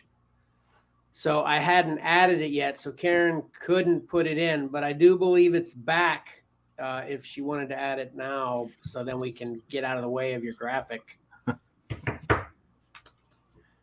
Maybe, Karen. There it is. All right. Perfect. Yeah, there we go. Okay, awesome. Yeah, so these are they announced all of these at one time for pre-order. So I don't know how that I don't know if that's a good business decision or not. Who can afford to buy 5 of these $600 $700 statues all at once, or right? But they usually work at 1/4 scale. XM Studios does. So this is a little different. This is 1/6 scale, so you're talking around a foot tall statue for the figure. I wasn't really too thrilled with all these, but they've saved Zatanna for last, and I thought she was really nice. Wow. Yeah, that's awesome. Yeah, she is around $620. That's not including shipping, and that's a little bit of a hassle dealing with XM Studios because they're overseas, and it's sometimes hard to get their product here. Jeez. So shipping is going to kill it too. I just want to quickly highlight her because I thought she was really nice. There's a couple of different views over here. Yeah, the spell book looks amazing. Yeah, so much detail. Yeah, like I mentioned before, sometimes I think they go crazy with the bases and they put maybe too much stuff, but I think this one looks pretty neat. There's a close up of her face, so you can actually get to see her portrait there. Those are really good. Yeah. Yeah, I think she was the cream of the crop of the ones that they announced of this Justice League series. But again, a little out of my price range, so I won't be getting her. Yeah, those all look pretty excellent, though. Yeah. I was hoping you were going to say those around $60. Yeah. I would definitely grabbed a couple. I would have expected like 400 or so, but when you said overseas, like, oh no. Yeah. but in another thing to keep in mind is we're looking at a smaller scale than usual from these guys, so you even have to scratch your head a little bit more over the price. But anyway, moving on to something a little more affordable. I've been kind of giving Star Wars the short shrift, I think, recently. So I really don't. I'm not going to go over too many details of them, but these are the announcements from this week for the Star Wars Black Series releases, and I think 3 of these 4 are comic releases. They come in the little box with the little flip front flap. Okay. It's Leia based on her current Star Wars. This is the way she's sort of appearing in the comics right now. Yeah, that looks really cool. Yeah. What's the commander, Krill or something? He's with the lightsaber there. He's from right out of the comics right now too. Okay. And the Darth is from the Infinities book where Darth Vader was actually a good guy. Don't know why. I didn't read that. But that's why he's white there. And so, and what's his name again? I'm blanking on his name. Forrest Whitaker. Forrest Whitaker's character. Yeah. I'm blanking on his character's name right now too. Where's Tyler when we need him? Yeah, Tyler. But anyway, he's in the regular Black Series line, although he's like a deluxe figure. I think he's around the $30 mark or the $33 mark. He's very cool though. He has a lot of gear. Yeah, that's probably why he's a little more pricey. And then these were the announcements for the vintage collection line, which are the 3 3/4 inch tall figures. A lot of there's an expanded universe, 2 expanded universe figures there, and the Death Watch from the Clone Wars and Figure and Dan. A little more. I try to hit more detail on Star Wars another week, but I felt like a lot of the Star Wars information was just sort of being passed by, so I wanted to highlight those couple. So moving on to Hasbro Marvel Legends, we talked about Thor: Love and Thunder. These figures are apparently showing up in places. This is the Korg wave, Build-A-Figure wave. Okay. Oh, okay. So you buy all 6 and then you assemble Korg. Sort of given away. They Gore, the God Butcher, right there on the left. That he didn't even make the teaser trailer, but there you see his figure along with the teenage Groot, Valkyrie. Yeah, well, he looked. Yeah, I know a lot of people are debating on how Gore is going to be presented in the movie. I mean, there he looks just like Christian Bale in the comics. Right. And I don't know if they're trying to make him not so Snape-like, but they can get. As he picks up his wand, Harry. Yeah. What? But they can get a little closer to the book, I think. I'm really not happy with that, though. Yeah, and these sometimes the figures are made ahead of time, and sometimes they don't exactly get that final likeness clearance until late in the game. So, and we, like I said, we didn't see him in the teaser, so maybe that isn't his final look. It's probably close, though. As far as the Christian Bale action figure, he's spot on. Holy cow! Yeah. Should be expecting these at my workplace. I bet we're gonna get these in stock. You all right? What happened? What happened? Gravity? Uh-oh. Kevin, you're muted. my you got a deal or you for real display fell over. Sorry about that. All right, sorry, Pat. More than that's okay. And then moving on, just keeping with the Thor: Love and Thunder, we got the Funko announcements, of course. I'm not sure if these are hitting right now like the Marvel Legends are, but I'm sure they're not too far around the corner, too far off on the horizon, I should say. What are those goats' names? I don't know. I can't. I was going to look that up for the show, but he looks like they're going for one of them's kind of a derpy looking goat there. Yeah, he's my favorite already. Look, right. That's a great scene in the trailer too. Yeah. And other Marvel properties that Kevin was watching, is we got the 2 versions of Moon Knight that we've seen so far. Yeah. As Marvel Legends figures. Moon Knight and Mr. Knight. Right? Yeah. Yep. And we're getting near the end there. That getting back into the show a little bit, maybe spoiler territory, when they were going through the what might be a imagined mental institution, there was a third coffin, and I wonder, we have not yet seen the Jake Lockley identity of Moon Knight, and I don't know if that was who could have possibly been in that other sarcophagus or not. But set up for that, maybe. Yep. Yeah, maybe, or maybe you figure that they've thrown enough at the audience, they keep it to 2. But who knows? The other Marvel Legends announcement this week was some figures for the Spider-Man 60th anniversary. And you'll notice, Hasbro has committed to being plastic free by 2023, I believe. Really? So there will be no longer window boxes in their figures. And if you've been in the stores lately, you kind of see where they're going with this, where they have a lot of like cutout windows where you could actually just put your grubby fingers in there and touch the figures, and heads are being stolen. And what? It was a whole thing with the Space Jam where everyone was stealing Kobe's heads off of all the Space Jam figures. I shouldn't find that funny, but yeah, it's funny, not funny. Yeah. Yeah. I said Kobe, I meant LeBron James. Sorry about that. But yeah, so all these Marvel Legends figures are, no windows to be able to see the figure inside.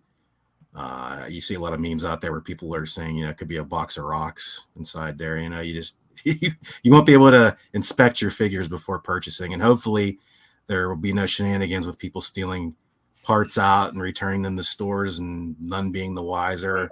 Mm-hmm. It's kind of it's probably going to stimulate a lot of returns. Yeah. Yeah. So I just wanted to hit a few things. I had one more, but I'm going to hold off on that because I think with the Marvel Legends and the Star Wars, I think that's good. And like I said, the Thor is hitting now. The rest of these are on your proverbial horizon. So get your pre-orders in. And if you're interested in the Thor Marvel Legends, they're hitting your store shelves any day now. All right, awesome. Good stuff. Good. I actually, I was talking to Tyler like I was Michael about coming in on an occasional regular segment. Yeah. With Michael updating us with Pokemon, and I was actually talking to Tyler about updating us with Magic, and he's like, "No, I'll pass," because he was so sucked into Magic for so long, and it took him for everything he had. He doesn't want to go there again. But what he was mentioning is, he's like, man, that collectibles on the horizon is a great segment, and I was like, "Yeah, taken," but he was like, well, maybe I could just come in occasionally about stuff that maybe Patrick doesn't mention. I'm like, okay, cool. So we might be in store for a little bit of that in the future. He wants to, it's pretty much, I shouldn't say all, but a far majority of it's going to be Star Wars. Yeah. And, he's not here today. I can't remember when we talked about him coming next, whether it was supposed to be today or not. But you were supposed to give him an announcement. Were you prepared to give him that today? I know you don't want to give it now since he's not here, but were you prepared? I was not. As soon as I know he's going to be on the show again, I will prepare in advance and drop that on him. Well, he's going to be here the weekend. He's going to be at my house the weekend of. We just talked about this, Mike. When was that? Yeah, the weekend of the 5th. Which the 5th is Thursday. It's Thursday, yeah. So the 7th, I think the 7th and 8th, he's going to be here. Yeah, so the 8th. So he'll probably be on the show on the 8th. So there, you got that heads up, Patrick. So. Okay. And just to give you a little bit of backstory on that, Michael, and to all the viewers, listeners, is Patrick is obviously the collector guy of the group, and he had made mention to Tyler. How long ago was that? Like years, maybe? About at the last group gathering, he wanted me to make the list. Yeah, And then I took forever to make up the list, and now I finally have some information, but I'm withholding it till he appears on the show again. Shows up again. Yeah. So in case he's watching, hold it to him. Right. Make him wait with anticipation. Yes. Yeah. All right. So I don't have an intro for this real quick too. I wanted to talk about the geek stuff we got this week. And Mike, did you want to go first on this one? Yeah. Let me. That was not prepared. Sorry, stretch. If there was, if you had an intro, I probably would have been more prepared. I'm working on it. I know. I'll do this one, Karen, because I'm not even prepared myself. Okay, so this isn't geek related. Saturday was Record Store Day, which is very similar to Free Comic Book Day, except they're not free. You have to pay a lot for them. And there are long lines because these records are limited. So I did pick up Kirk Hammett, his first solo album. So this is what I picked up. They only pressed 6,500 copies of it. Hey, well, it's not exactly geek stuff, but it is a collectible. So there you go. It's a collectible. Yeah. Yeah. So that's what I grabbed. Nice. I did not go. I'm frozen. I'm delayed. Yeah, you are. Really. Well, you're not exactly frozen. You're more annoying than frozen. You are frozen and then slow and then fast and then frozen. You got the whole thing going on right now. Yeah. So I did not pick up my comic books this week, knowing that I was going to Record Store Day. And I spent close to $150 between me and Cora. So no comic books this week, or maybe even next week. Okay. Lots of dishes. Yeah, lots of dishes. Well, do you have some you got this week, Patrick? Yeah, real quick. I have. Hold on, while Patrick's doing this, Mike. If you want to leave and come back to square yourself out again. Okay. Yeah, all right, sorry, Pat, go. That works. I'll shift a little bit then because I want Mike's expertise. Oh no, it's fine. It's fine. I got this. Okay. Ooh. Steelbook of No Way Home. That's cool. Trying to get it without the glare. Do you have? You said obviously you're collecting the steelbooks. Do you have them all? Yes. Yeah. Yep. There, that's better without the glare, probably. Yeah, definitely. That's very cool. Well. Oh, that's so cool. And just like comics, just like comics that get you. I bought. These are really nice because people go crazy and they get like a totally enclosed box, but I'm satisfied with just like the sleeve, like you get on a normal release, so they're not sliding against each other. Yeah. And I saved this so you came back, Mike, because I had shown these before, but I found some new Hot Wheels. Wait, what's Mike's thing say there? Still delayed. Oh. But this was another X-Jet, Blackbird, whatever you call it. But last time it came out, it was blue. Now it's more like traditionally like black. I think it was blue in the animated series, but I think traditionally in the comics it was black. And then this little, what do they call these, Mike? Tuned up or something? It's a tuned Batmobile. Yeah. Okay. Yeah, I did get that a second jet for Kevin. I don't know if you saw that. I left it at Exceller for you. I didn't see that. Thank you very much. Yep, but I still need the tuned Batman or Batmobile. Okay, I have an extra one if you can't find one. But he, like I said, it seems to be overpacked, and I saw like 5 of them at Dollar Tree the other day. Okay. So they're pretty plentiful. And then just this morning, I opened this Macari lot, and the reason I bought it was for this. Finally, I got that Comic Tom 101 exclusive that I talked you out of getting. Yes, I'm glad you got it. No, don't buy these things. Yeah. And then he proceeded to buy them for the next 4 months. Right. I felt so terrible about that. But you didn't get this one, right? You didn't get the one that had this in it, right? No. Or at least you never told me so I could buy it off you.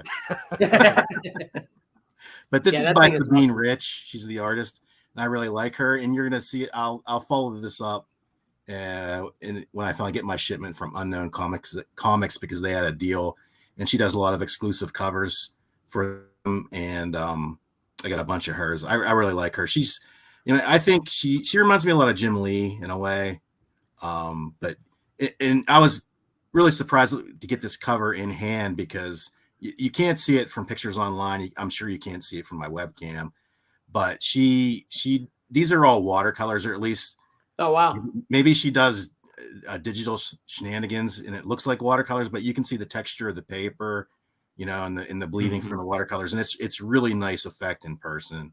Yeah, I couldn't tell that from just nah. And an awesome cover. Yeah, with this lot, I didn't want these because I already have them. So I think maybe Mike was building the She-Hulk run. So if he needs them, it's 3, 5, and 30. So so that was a 4-book lot, and you got the one you wanted from it, and it included those. Okay. Yeah. I either because finally I guess the comic toms are limited, but either they're drying up from the people who were trying to flip their books from Comic Tom, or potentially She-Hulk is heating up a bit because of the new series coming out on Disney Plus. It seems like these are drying up a little bit, so I figured I better jump on them while I can. And getting the lot was the best deal, as we've talked about before. Sometimes it works out for you that way. Yeah. That's all I had. All right, awesome. Hey, Michael, did you buy any geek stuff this week? Quite a couple, actually. What? They're actually still packaged. So they're anime figurines that I've gotten from my workplace, and they're actually still in the actual packaging. So they're not even out of the box. Okay. What are they though? But they're in my closet. Actually, I got one just laying on my bed. I actually have one right behind me in my bed. You know what? Let's open it together. Awesome. Okay. Yeah. Hey, while you do that, I'm just going to cover what I got then real quick. I'm still delayed. Okay.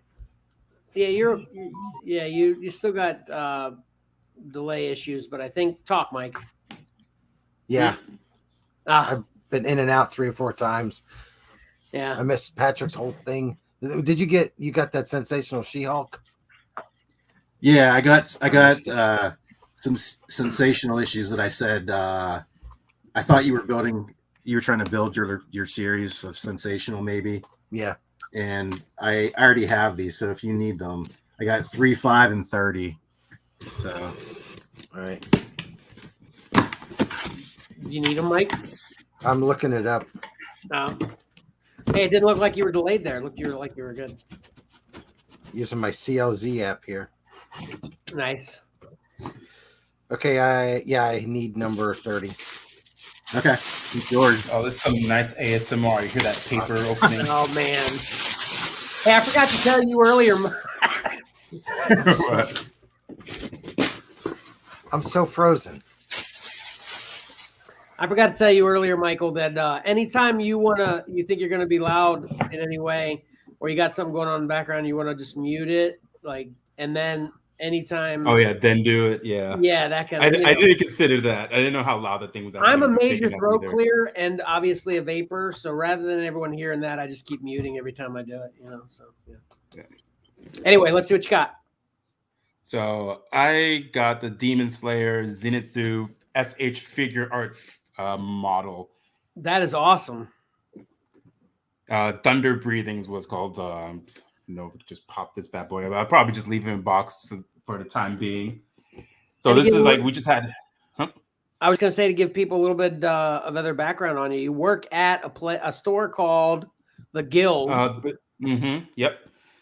So I work at a game store that prioritizes trading card games, but they also diverge into having collectibles and figurines. So as I made mention before earlier, that we're probably going to get that same line of the Love and Thunder Thor series of the Legends collection. So we have those as well. Like we have the either some Spider-Mans or even Star Wars figures and everything like that.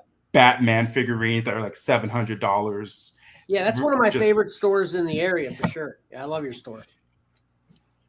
But and you so got, it was just you got like that Demon Slayer figure at your store, right? I got it at my store. Yeah. One, because I have to put it in the inventory, and two, is like I'm one of the few people who has typically first dibs on anything that we get shipped in. Nice. And I just happen to like this series of models done by Figure Art Zero. Yeah, that's awesome. So is that the only one? You said you got a couple. Is that the only one? This is I got John, Green Lantern, Imperial armor. Nice. I'm not much of a pop guy, but it just spoke to me. I was like, I'm grabbing this. I'm the same this way is mine too. Now. I'm I not. think everybody's that way. Yeah. Yeah. We all say we're not pop guys, but yet we have like 20 or 30 of them. Right. All right. Whoa. I only got 5. You're and winning. The last one I got is right here, on brand. What is that? I'm not familiar with that. So it's a Pokemon. It's a Pokemon. Pop figure. Gotcha. Oh yeah. Okay, yeah. Yep. Of Lucario.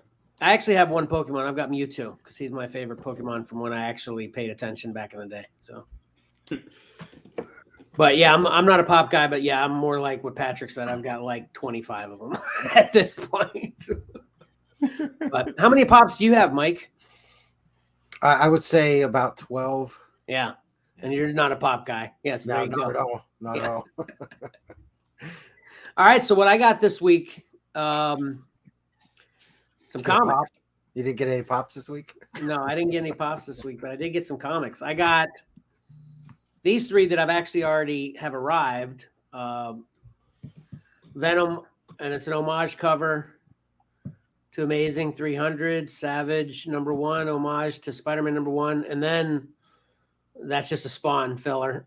my Spawn filler journey still. And then I ordered this one, which is another cool Amazing 300 homage Venom. Was that 28 or 29? I can't even 26. see. 26. Okay. But that's cool cover, so I just went on kind of like an homage kind of buying spree one night, Yeah. But then I got something else exciting. Check this out. Oh no. I got a puppy. And his name is Boba. Oh. He's very cute. Like Boba Tea? Or Boba Fett. I'm sorry, Boba that's an insult.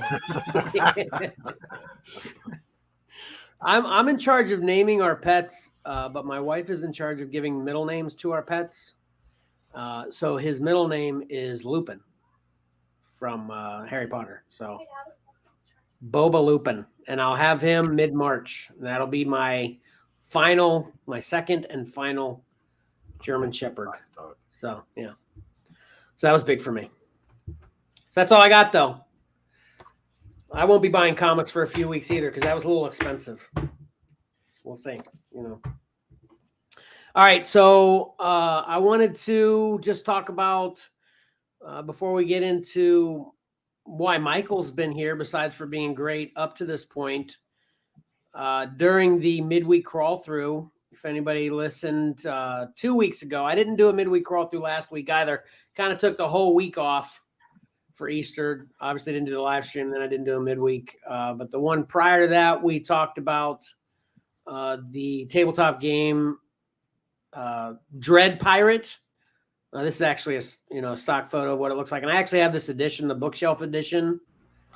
It's all very cool in my opinion. I mean, obviously all these pirate things I buy are cool. But it's got like actual metal coins. You see them in the middle of that picture there. And then those are, pewter ships. You see a black one and a silver one on the left there. And then these gems of multiple colors. And that's the actual board, game board, which is actually cloth that's kind of looks like a map, and I recommended this as usual, of course. And we had a lot of fun with it. And Karen was actually, she was down here. So she played it with us as well. I think she'd say it was a good time too. It's very simple. I say that a lot in my reviews as well, but I couldn't mean it more literally than with this game. It's literally, I'd say 90% of it is a roll and move game, with a whole, not a whole lot of other options on every turn anyway. So it's a very simple game, but it's a lot of fun. So those are the pictures there. Yeah, I like the cloth board. It just makes for storage. you get a board that's too large. I mean, we know all about that, trying to design it. Oh yeah. But yeah, that cloth board, holy cow, it just it folds up nicely into that bookcase. Then the whole package was cool. I like that. That's nice. Yeah, that's what I agree with. The whole when you said bookcase edition, and I looked at it, I was like, oh, that just sneaks in very cleverly. You just have that on your bookshelf with everything else. And it's like, oh yeah, literature. Wait, hold on a second. Jumanji. I say that all the time, that I would love to have every game I have in some kind of bookshelf edition. It'd be so cool and easy storage, So anyway. All right. So the biggest reason, besides for Michael just being a great guy and a lot of fun, we brought Michael here today, is he is our resident Pokemon expert. Hope I'm not overstating that too much for you there, Michael. But you actually not only know everything, or I don't know, everything might be overstating it. Maybe not, though. It sounds like from what you're saying, maybe that's true. But then you actually run some Pokemon leagues, and then you work at a gaming store that runs Pokemon, So why don't you tell us kind of all about your Pokemon history and knowledge first? All right. Well, first of all, yeah, I don't know everything, but I know a lot regarding Pokemon because I've been in the game since it ever came out. Not only just the video games, but like the card game. I've been there since day one. Surprisingly enough, I don't own a base set Shadowless Charizard like everyone would imagine, but hey, whatever. I just didn't have the money growing up as a kid. Mom would say, you don't have the money, you can't buy a pack. But regardless of that, hey, I'm going to interrupt you real quick because this is what I do. So Karen's probably waiting for me to introduce this the actual literal way. We came up with a name for your segment, Michael, because we want you to return on some semi-regular basis. But we came up with a name of your segment, and that segment name is "So What's Going On with Pokemon?" Nice, right? Yeah, it's not bad. There, now Karen, I'll allow it. There you go. All right, continue. So anyway, you don't have the high dollar Charizard. Got it. Okay, what else? Yeah, but that honestly doesn't matter. I've been in the game for quite a while, so like I said, I know a good chunk of the history of what's going on. I'm an actual Pokemon professor, and that is a volunteer position hosted by the Pokemon company themselves, which in a way, it's just a fancy title saying I'm a judge. I officiate events or tournaments, or I know the rules and how the game plays and what are the penalties, as if I was a referee at a football game or a basketball game. I work at the game store called The Guild. It's one of the local shops in the area that hosts said games, not only just Pokemon, but Magic the Gathering or Dungeons and Dragons and the likelihood, as we mentioned before. And that's in the Hills Mall in Woodbridge, Virginia, right? Yes. We actually recently just opened up a second location. Huh? Really? Yeah, the store has a second location in Fair Oaks Mall in Fairfax. Really? Oh, that's awesome. I didn't know that. It's smaller, though, so no play space at this moment. But, hey, it's growing. Yeah, you're going to get a major influx from our millions of viewers, too, now that they know about you, how great you are, and that you guys exist in the Potomac Mills Mall. You guys are going to be crazy busy lately. So, Oh, yes, I'd love to get more players. So, I spearheaded growing the Pokemon community at our game store, and that's actually how I got grandfathered into working at the store, because I was just the one who knew how to run these things for the game itself. But the part where Kevin was talking about why I'm here is mostly what's going on with Pokemon. It's like we have a new set coming out. Yeah. Actually, what is that? in the next month. Okay. So the next set is called Astral Radiance, and it is based. Oh, man, I wasn't expecting that graphic to just be just to be a PNG. I thought it'd been a whole solid thing either way. So this is just official product image of Elite Trainer box from Pokemon themselves, but this is what it looks like. Astral Radiance is a set that follows behind the Platinum. I mean, not the Platinum. The Legends Arceus games. So there's a lot of cards that reference the actual video game that recently came out during the spring. And right here is one of the pack images that you would see in a booster box or whatever packs that you would buy. And actually, that's a card on the image that I'm really looking forward to. That's coming out. I'm gonna have fun with that. What's that Pokemon called? What's the card? Hisuian Samurott. Okay. Yep. How many Pokemon are there now anyway? 989, not including the Hisuian Pokemon that we have seen. So if we count those, we're 1,000 plus. And holy heck, by the end of this year, by fall, we're getting a new game too, the new video game to add to the franchise. So there's going to be more Pokemon. Wow. How many were in the original set of Pokemon? The first generation of Pokemon, 151 Jeez, Pokemon. Oh man. Jeez, oh man. When we got to Gen 2, it was 251. So trending is like 90 plus Pokemon get added to every time we get a new game. Wow. So you said this set is out now or it's coming out next? It's coming out. It comes out the 27th of May. Okay. That's a Friday. What's the current newest set prior to this? What's that called? It is called Brilliant Stars. Oh, geez, I had a brain fart there. Yeah. Okay. Brilliant Stars. Got it. Yeah. So, are there any big time? Obviously, most of my familiarity with this kind of games is Magic. Is there any big chase cards in this set that are going to be hard to get that everyone wants? Probably the guy on this card, this pack, right? Not really, as far as I can tell. Okay. I'm chasing after that, though. But there are two, in my opinion, that are going to be heavy chase cards. You can pull up the next image. MC Escher Palkia. That's what I like to call it. No, this is Origin Form Palkia V.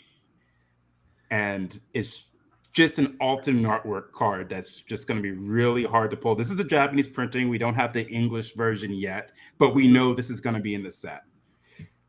Okay. And then that's after the card. Yep. And then after it, we have Origin Form Dialga V. And again, just an alternate artwork. And what's so beautiful about this one is you can see the phases of the moon right behind the Pokemon. Because this is pretty much effectively the god of time in the Pokemon universe. Yeah, okay. That's pretty cool looking. And you play with any Japanese cards? No, not at all. Because when going to official tournaments, you have to play with your native language, or at least what languages were allowed in your region. So a lot of people like to collect here, at least people here in America as of recently like to get their hands on Japanese cards, but I personally don't because I can't play with those. So there's no point. Right. Yeah. What's that? So this is a League Battle deck. They recently started doing this last year where they made higher end decks for anyone who wants to get into playing the game. And this is the first time we have seen what would be known as a level 3 deck. And it's pretty interesting.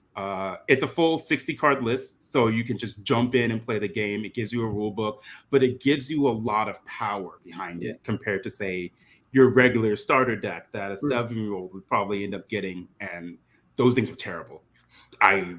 If anyone wanted to learn Pokemon from me, I steer them away from starter decks because they're not really that great. But these, on the other hand, these are phenomenal. Okay, awesome. This product will be coming out later in the year. I don't have a date. I don't remember exactly, but I'm looking forward to them. They're pretty cool.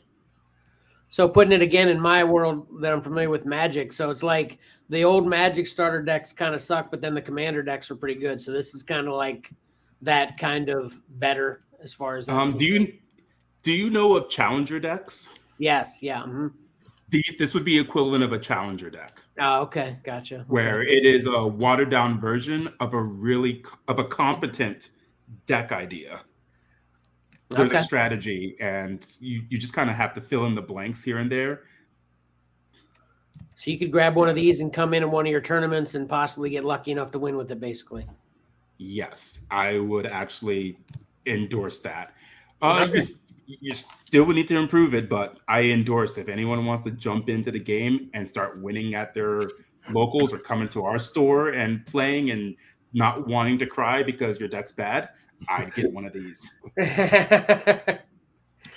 Hey, and you don't have to pay any fees or anything to come join these tournaments either. You just kind of come in, right? Or for local play, it's completely free, but for tournaments, because there's prizing there's prizing, so we charge for that. It's a $10 buy-in, but first place gets a good chunk of the pool. Second place gets a medium size, and typically third place breaks even sometimes. Yeah, and you basically, again, similar to Magic, you can track all the games you play all the time, as well as, aside from when an actual tournament's happening, is there a system that you can sign up for, and then every time you go into a store and play a game, that tracks? There's something like that, right? For league play, yes. For actual tournaments, actually, yes as well. Okay. But the thing is that as of late, because of the dark times for the past 2 years, Pokemon has put a hold on a lot of official events until recently, where actually, surprisingly, we're having the World Championships coming back to us this year. So that's going to be exciting. It's actually going to be in London on August 18th through the 21st, where the best players, or at least the most affluent players who've been going to a lot of events and have garnered enough wins to actually be invited to this. But back to what you were saying earlier, like how we keep track of it, it's like I have a roster of all of my players who have attended, who come in to play just for the sake of playing. I send that to Pokemon saying, hey, yeah, so-and-so is here, so-and-so is here. And then later down the line, it just keeps track of that. Or if people enter a tournament, it keeps track of all of that, especially if any of those tournaments would lead up to getting your invite to the World Championships. Okay. And is there a way to play online? Yeah, there is. Pokemon Trading Card Game Online, or PTCGO, as we like to call it for short. It's an excellent program to use to get into playing. It's completely free. Realistically, it's freemium, because I say freemium, as some of you might know this, is like, oh, you can spend money. Well, yes, but actually no. So how the freemium works for this one, which is interesting, is that if you buy a physical pack of Pokemon cards, in it comes with a code card. I don't have one, for example, but you can redeem that code card for a digital version of those cards. It's gonna be a different pack. It's gonna be random, but it's pretty neat, and it's really good. It has a great tutorial. Okay. Yeah. And do those count towards all this tournament stuff and everything you were talking about? Or is that a completely different ranking system online or whatever? Or is it just It's completely different. Yeah. Okay. It's completely different. Yeah. Not associated, really. It's all for fun. Gotcha. Yeah. My son Mark would look through his pack, and that card with the code, he just tossed that to the side. Him and his friends would toss them to the side. I've got a stack of them, because I'd grab them up. I'm like, you guys just don't know what these are. They're on sale on eBay right now. No, I'm just kidding. No, actually, you will see those lots of code cards that people sell on eBay and lots. Okay, gotcha. Okay, I mean, why not? Yeah. I got to get my money back for those packs I bought. Yeah, that works. Yeah. Right. All right. Well, awesome. Like I said, I'd like to have you here on a semi-regular basis whenever, and basically we can just kind of keep in communication with each other as far as when there's something you think that'd be good to be talked about. Just let me know, and we'd love to have you back. And that's just regarding Pokemon. I mean, you're welcome to come back more regular than that as well. But I definitely wanted to add somebody like you, without any of us having that much of experience with Pokemon. And Valor is totally excited about this. So I'm sure he's like many other kids will be when they see this. Maybe we can get an audience that's younger in that way too. So yeah, I know Marcus is going to be interested the way Valor is. Yeah. Does Valor play? Marcus just, they goof around play with Pokemon. Yeah, he more or less just collects the cards. And yeah. Oh, he doesn't even really play either? No, I mean, he doesn't really. Fun. Yeah, I'm sure it is. We'd have to maybe see about going into like NDC for, to play there or something, because he really doesn't have anybody to play with. So, right.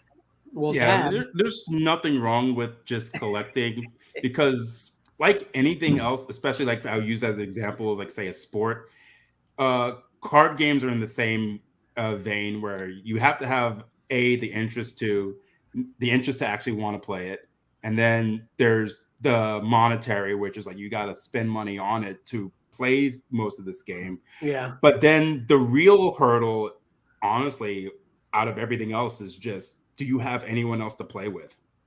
Yeah. That was an issue I had growing up. Like I had with Pokemon, like I said, I've been here for like the 26 years that this game's been out. But like for the first 10, I didn't really have much of anybody else to play with, or knew where to go to find other people to play these games with.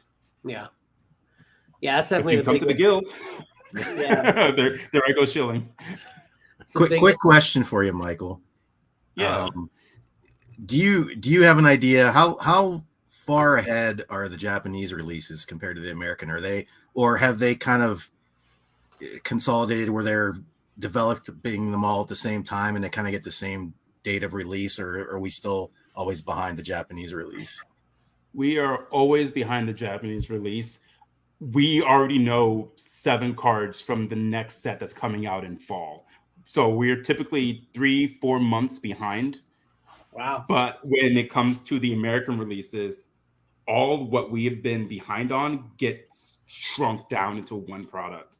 So for them, they have like maybe 3 releases within those 3 months time. But then over here in the States and elsewhere in the world, actually, not just us, is that it's one whole product. So Astral Radiance, the set that I was mentioning earlier, is coming out next month, is the combination of 3 Pokemon sets from Japan.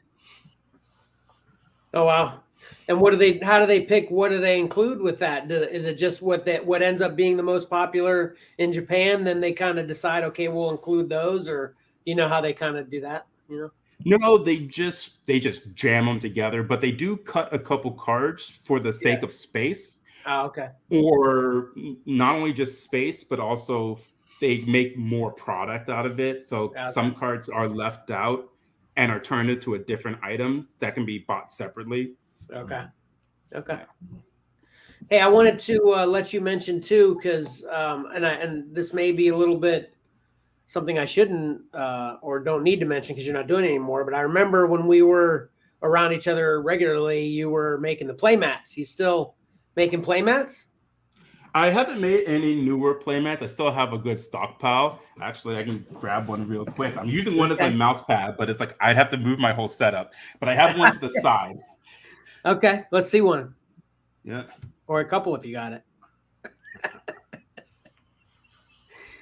And these are original art. This is your original artwork too, right? All right. So he didn't this hear is you. one of the These are your original artwork, right, Michael? Yep. So this was the first design. Actually, me and a friend of mine, Ian, good friend of mine, worked on the artwork and design for this. I came up with the idea and did the whole sketch. But then when I was looking at it, like I asked him, like, "Hey, can you work out the line work? I'm not liking it in my style, but I know that you can do it." And then I worked out the colors. Yeah, that's cool. This is like the first and original playmat that we worked on, and it's our most popular since. Okay. It's just so cool. It's so nice. It is. Yeah, it is. How much you sell those for? $25 plus shipping. And can you get them on? You got a place you're selling them right now? No, I don't actually at this moment. One of it was just an issue of finding a proper platform to where I can actually put them out. We used to just go to events and sell them in person. So if someone hits us up, hey, I want to buy one of those that Michael showed, I'll just let you know, and we can get all the info, and $25 plus shipping. It's theirs. Mm-hmm. Right, yeah, cool. I could definitely do that. I really need to find a proper platform. I've seen like Etsy or Shopify or any of those, but I'm not really certain which one works out best for me. Yeah. Okay. All right. Cool.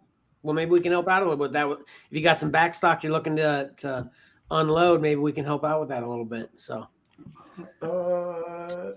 That's how many you got? How many you got?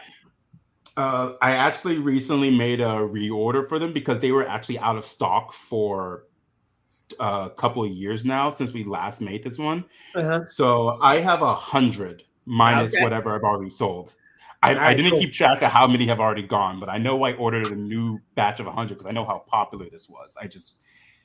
I gotta figure out the back end. Well, you heard it here first. You know, first come, first serve. You can get it here. There's only 100. So if you're the 101st second person, don't come crying to us. We tried to hook you up. Right? Yeah, no. All right. Hey, I want to tell you guys a story real quick. And actually, Michael, did you have anything else you want to add to that, or I didn't mean to cut it off just like that? Is that it? There's one more thing that I just remembered that I forgot to put up for like images, but that's perfectly fine. There's not a lot of information out there right now. Pokemon Go, they're actually having a trading card game set. Pokemon's making a TCG set for Pokemon Go. I don't know anything else beyond that. Oh, really? That's coming out this year. Wow. Man, I love Pokemon Go. I'll get on like maybe once or twice a year and check it out. Now, I don't really do it much, but I think Tyler's still doing it pretty regular as well. When I do it a couple times a year, I'm usually with Tyler, but Pokemon Go is a great game. Definitely love it. You know, so that's kind of. Are you looking forward to that set, or do you think it's kind of hokey and unnecessary?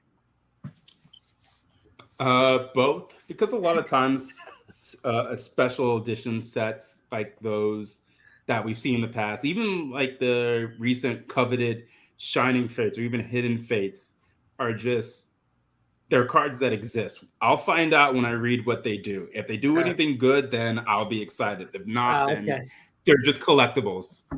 Gotcha. Okay. All right, cool. Very cool. Appreciate all that info. And I'm sure there's going to be a lot of people watching, listening that will love it as well. And I'll make that a separate segment. And I guess that's a good time to say that as well. What we're going to start doing this week, since these live streams obviously are long, I'm going to start breaking them up in the actual segments themselves and posting those separately. So, you know, we'll have one that's just what's going on with Pokemon, and people can just watch that segment if that's their thing. So you don't have to sit through comic books if you're not into comic books, but you love my take on what I watch, you can just go straight there. Right. And if you hate that and you just dig the toys, you can just go straight there. It's genius. That was Johnny's idea, by the way. Speaking of that too, Johnny, you know, we don't know when he's going to be back for good, but he said he's going to try to pop in on some kind of random basis, but we might get him for a few minutes here and there sometimes, but his life just still too, busy with work and life. Johnny reminds me a little of Charlie from Charlie's Angels.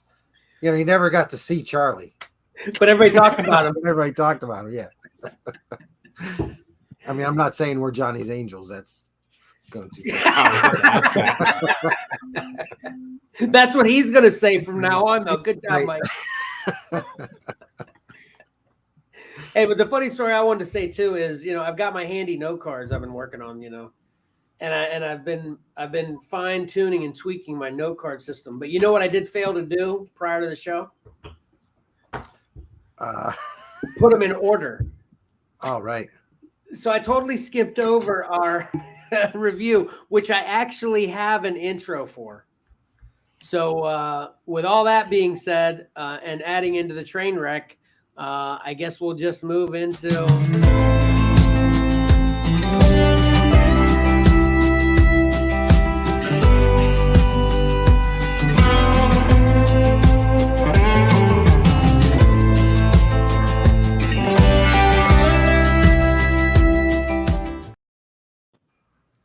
I love that one too. Hey, Michael, you know, just to explain all the jokes, using you as a good outlet to explain it to while everybody else is get the info is, you know, he doesn't read new comics either. So, you know, while we're doing new comic book reviews, he's just there in the background working out. He's kind of the fittest of all of us as well. So he's a workout guy. So did you notice the character in the back of that animation that was working out while we were doing our thing? Yeah, I did see that. Very, very clever and ingenious and awesome animation, right? Nice little inside joke you got going. Yeah. So anyway, who wants to start today? Mike, you want to start today since you left and came back? I'm assuming you're ready. Yeah. I actually took a couple weeks off of comic books. I was hardly doing anything comic book related, but so I didn't read anything. Okay. But I will show you what I was going to read. No, that's what this segment is about. What you read, so you're not included. Sorry, I'm just gonna take you out of the stream. No, okay, I'm just kidding. Go ahead. I'm just kidding. So anyway, I was gonna read She-Hulk #3. Okay. She's green, but I thought you didn't like that. Well, I didn't like issue 1. Like I said prior, Patrick kind of didn't talk me into it, but he made some good points. Yeah. I read issue #2. I thought it was pretty good. I haven't read issue #3 yet. And also I was going to read Wolverine Patch, but I didn't. Those are top of my list to read, and I didn't. So I failed. Go ahead. Who's next? All right, I'll go next. Is that okay, Patrick? Yep. Unless, Michael, did you read a comic book this week? No, not at all. All right, I chose this book, Doctor Strange, Nexus and Nightmare, or Nexus of Nightmares. It's a one-shot, but it's kind of it's a one-shot that isn't really a one-shot. That it's going to be continued, but doesn't that art on that cover remind you a little bit of Art Adams too, or is it just me? Mike, Pat? I don't even know who that is. It doesn't. I can see where you would think it does, but okay. Well, I appreciate that, Patrick. You think I'm nuts or what? And he's probably in the school of Art Adams. Maybe he's a disciple of Art Adams. Yeah, Todd Knock and Rachel Rosenberg. Never heard of them. Yeah, Todd Knock. That's every time I see his name, I think of Curly from the Three Stooges. Okay. Todd. That's the cover artist. The interiors are Ibrahim Mustafa. Sorry if I'm butchering names again. And then the writer is none other than Ralph Macchio. It's not that Ralph Macchio. Not to be confused with the Karate Kid. That's like when I was looking up, I wanted to see what Dustin Nguyen looked like. And I was like, Dustin Nguyen? He was in 21 Jump Street? How did I not know that? Yeah. Oh, There's actually an actor named Dustin Nguyen from 21 Jump Street, not the artist. Right. So anyway, like I said, this is a one shot, and it's so funny when I read these random books that I usually wouldn't read, but I'm just picking it because it's out of the stash that I picked up last week from my local store. And I picked it up because I thought the cover was cool, and it's a #1, I'm just trying to stay on top of new stuff too. So I randomly picked it, and probably a third of this book is exactly what happens in the MCU's Doctor Strange, because we relive it because who's his super bad guy? Name is blanking for me right now. The one that he fought in Doctor Strange. What's his name? Dormammu? No. No. The actual bad. Yeah. Baron Mordo. Mordo. Yeah. Mordo. So that's who he fights in this.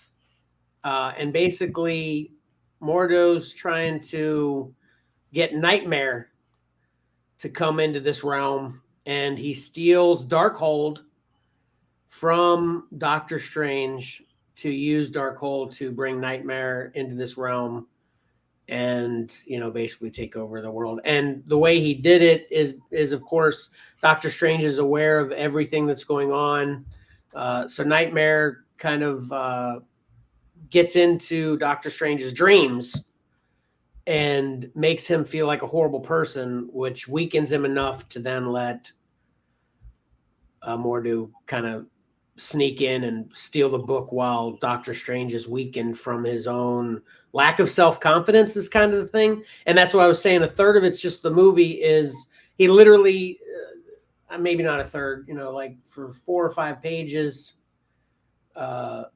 it literally just lives what we saw from the movie where he's all arrogant and cocky and then gets in the accident and then he has to be humbled because he can't be a surgeon anymore and then go beg for help from the Sorcerer Supreme and all that. We relive all that in this book.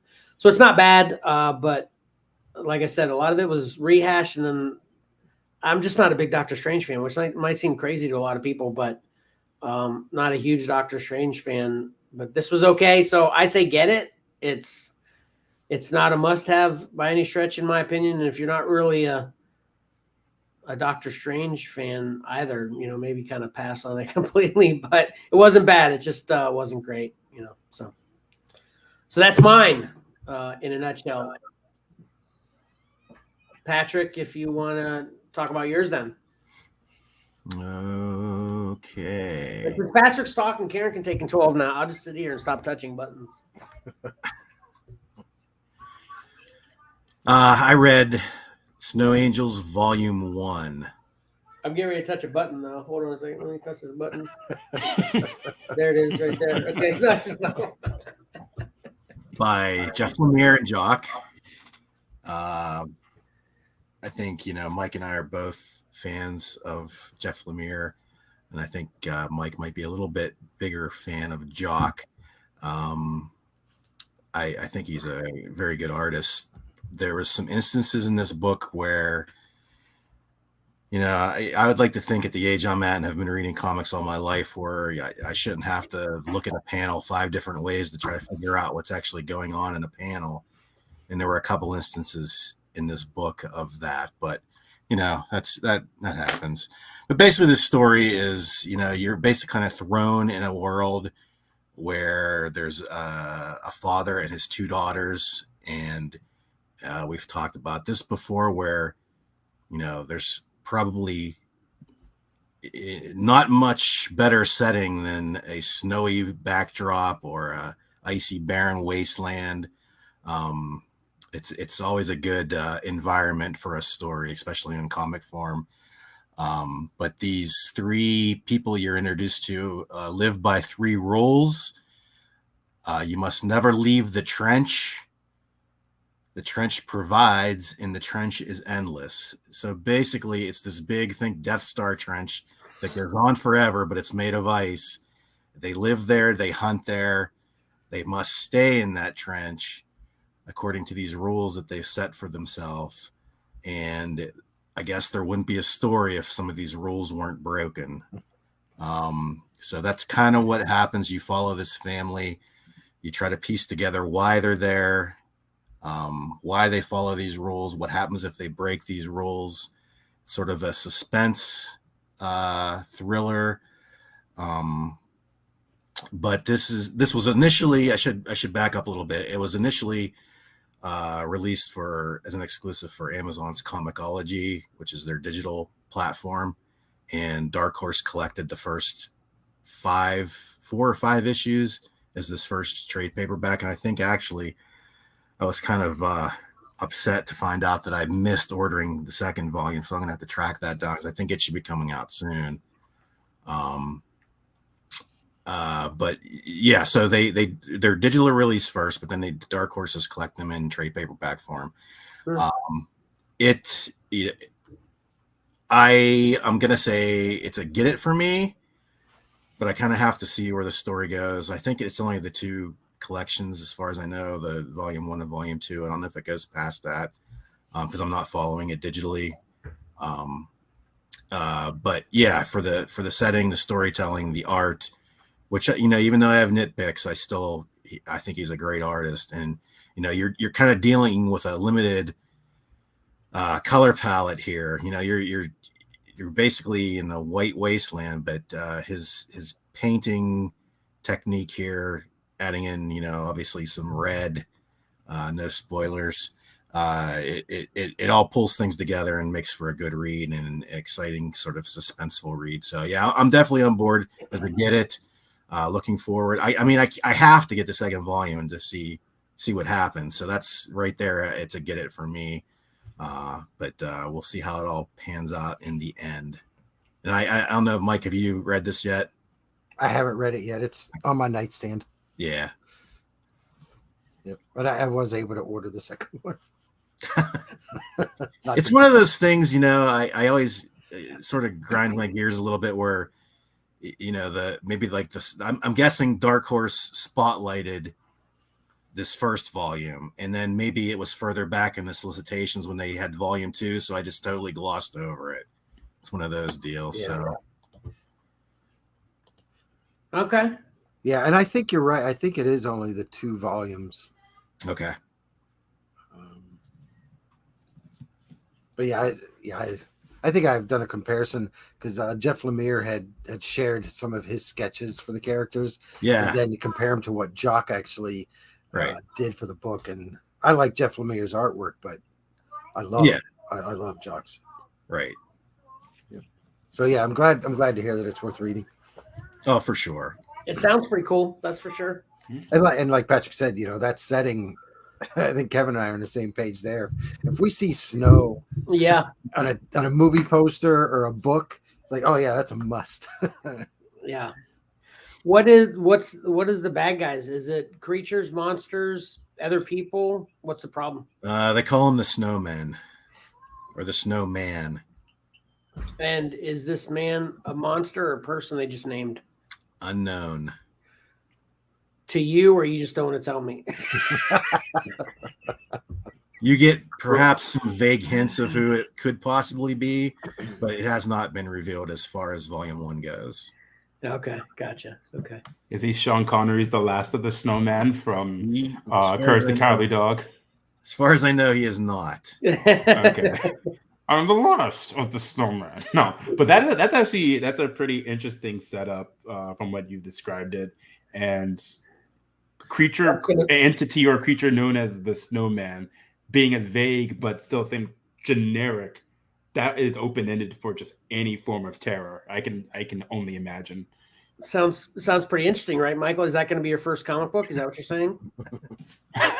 Probably not, but I wouldn't pass it up. It does look good. The artwork on the cover, the composition for it is well done. It grabs your attention. Gotcha. All right, awesome. Okay, so I had another thing I wanted to announce before we get into the recap, actually. And I made a GIF of this, but it's not working. So I'm just going to put this up on the screen so we can talk about it, and then I'll just explain everything more vividly. Oh, yeah, it is a GIF. There it goes there. Subscribe, comment, retweet, follow, like, share. There's your Scruffles. Scruffles. Yeah. You see how, I should have set that up better. I didn't know it was going to work, though. That's odd because I put it in the regular overlay part rather than the video part. So I just thought it was going to be a still, and I can't pause it right now. So that lighting can be annoying for too long. So I'm just going to remove it now. Epilepsy warning. Yeah. We're all having fits now. Thank you. So anyway, basically, let me see if I can add this one. No, that's a GIF too. Scruffles. Yeah, Scruffles. So the Scruffle deal. That should be your dog's name. No. Okay. I'm calling you. My brain went to a chip brand. I'm going to call your dog Scruffles. I'm like, come here, Scruffles. So the way this one's going to work is if you do any of those things, subscribe, comment, all those things, we're going to enter it into a raffle type deal where everybody gets an entry for basically if you do that. And what we're just going to do to kind of kick things off is start it at 100. When we get 100 subscribers, we're going to pick out of the people that have done that and give them something. Now, We haven't talked about this prior to starting this today. So basically, again, this is another setup. This will start next week. So basically, starting with next week episode, once we reveal what the prize will be, so it'll make it worth people's time, and we can hash out all the details together.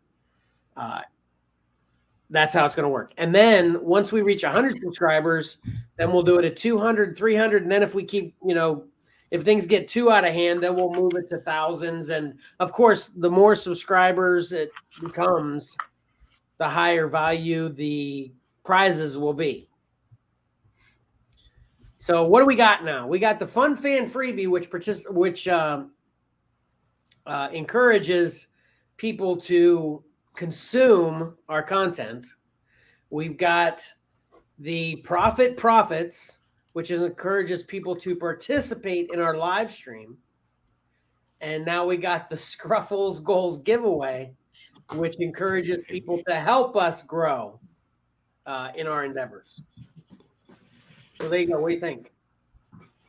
I mean, like the whole subscriber thing should just be a default. People subscribe right now. Yeah, definitely subscribe right now.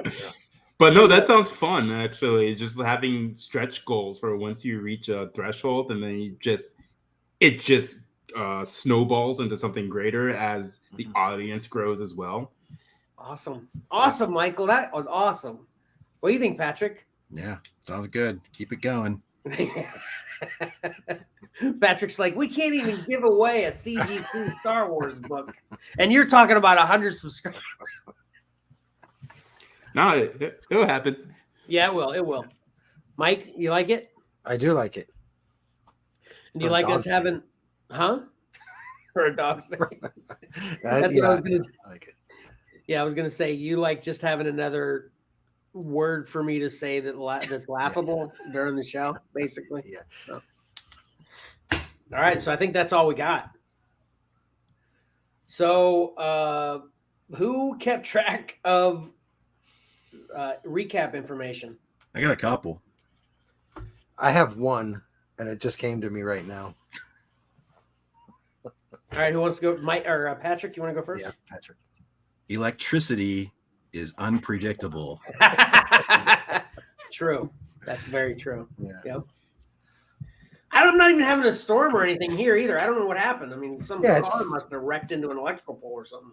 Yeah, it's like sunny and 75 degrees out. Yeah, it's weird. Yeah. Like, aren't I in your same area, Kevin? It was like, I got sunlight behind me right now. Yeah, we got the no exact cloud, same weather. no storm. That's why I'm just thinking, we're kind of a neighborhood that doesn't really have a drive-through. People don't pass through here. We're kind of like out on our own. We might have some way the electric is brought into this neighborhood pole out front of it or something that someone ran into and there's a car accident out there or something. I don't know, but yeah. All right. Electricity is unpredictable. Mike, what do you got? Kevin constantly has new ideas. This is very true. I think you had 3 new ideas just in this episode. Did I? Maybe. Yeah. Might have been more. Yeah. Might have been more, right? Easels are important for displaying and trying to sell items. That's a good one. Yeah. Michael, you got one? Cardboard rectangles are luxurious. Nice. Namely Pokemon for number 1, right? That's the number one choice, at least for the day. Yeah. Oh, yeah. But when you asked me what that most expensive card was, like, oh no, that's a See, we've got stories amongst us of really expensive comic books that we actually held in our hand. We could have bought for cover price. You got any Pokemon stories like that? Yes. So, as is no difference, I also collect cards, but I have a specific collection that I hold dear to me that I actually started roughly 10 years ago. Okay. Where I collect for my favorite artist throughout the history of the card game. So there's like 5 artists that I specifically collect for who have done artwork for the Pokemon trading card game. And a whole lot of them were either exclusives that were either just from Japan and never made it to the States, or were just old. And at that time when I was going through this whole collection, one of it was I bought a card off of eBay for like $50. Now it's $1,000. Nice. That's awesome. Yeah. Yeah. Speaking of artists, you know, I play Magic a little bit. So I like the artwork there, mainly in the comic books. And just recently I found out that Fiona Staples has, I think, a 5-card set of Magic cards. Oh, and really? And I think wow. they've done other comic book artists as well. So I need to track down that small set of Fiona Staple cards. All right, very cool. All right, so and Pat, you got another recap real quick? Just Michael. Michael really does know what's going on, and it was great to have him on the show today. Yeah, I agree. Hey, I want to. well, So, thank what you. was your? I'm sorry to interrupt that compliment. Patrick, I just thought about when you had Mike in quotation marks on your screen. You didn't pull through with that. What was that about? I didn't want to confuse anybody any further. Oh, Just lie. Oh, Say it's your middle name. It was a Michael. Mike. Michael. Gotcha. Okay, yeah. So you should have texted me privately, Patrick, and said, "Hey, Kevin, hey, this would be hilarious. Change your name to Mike." Anyway, so all right, my last recap is Moon Knight's confusing, and I don't like when things do that. So that's not my jam. So I have one Kevin's thing. dog is not named Scruffles. my dog is not named My Scruffles. My Scruffles. new dog's name is Boba. Boba Tea. Not to be confused with Boba Tea. Boba. I'm joshing with you. I know. Hey, I want to throw this out. I was going to a couple weeks ago. Last time I was on the show and I forgot. But after that award show, I don't think we need to worry about any more bad remakes or additions. Just go read the book instead. Gotcha. I Am Legend. Good book. Got it. For the listeners who don't have the visuals, yeah. I always forget. Read I Am Legend, the book. I've heard that's good. Yeah, I'm just waiting to borrow. Hey, we were on the topic. I think Karen put that up because we have a viewer that's saying they want to see pictures. They want to see the dog again. Yeah. All right, you can take the dog away.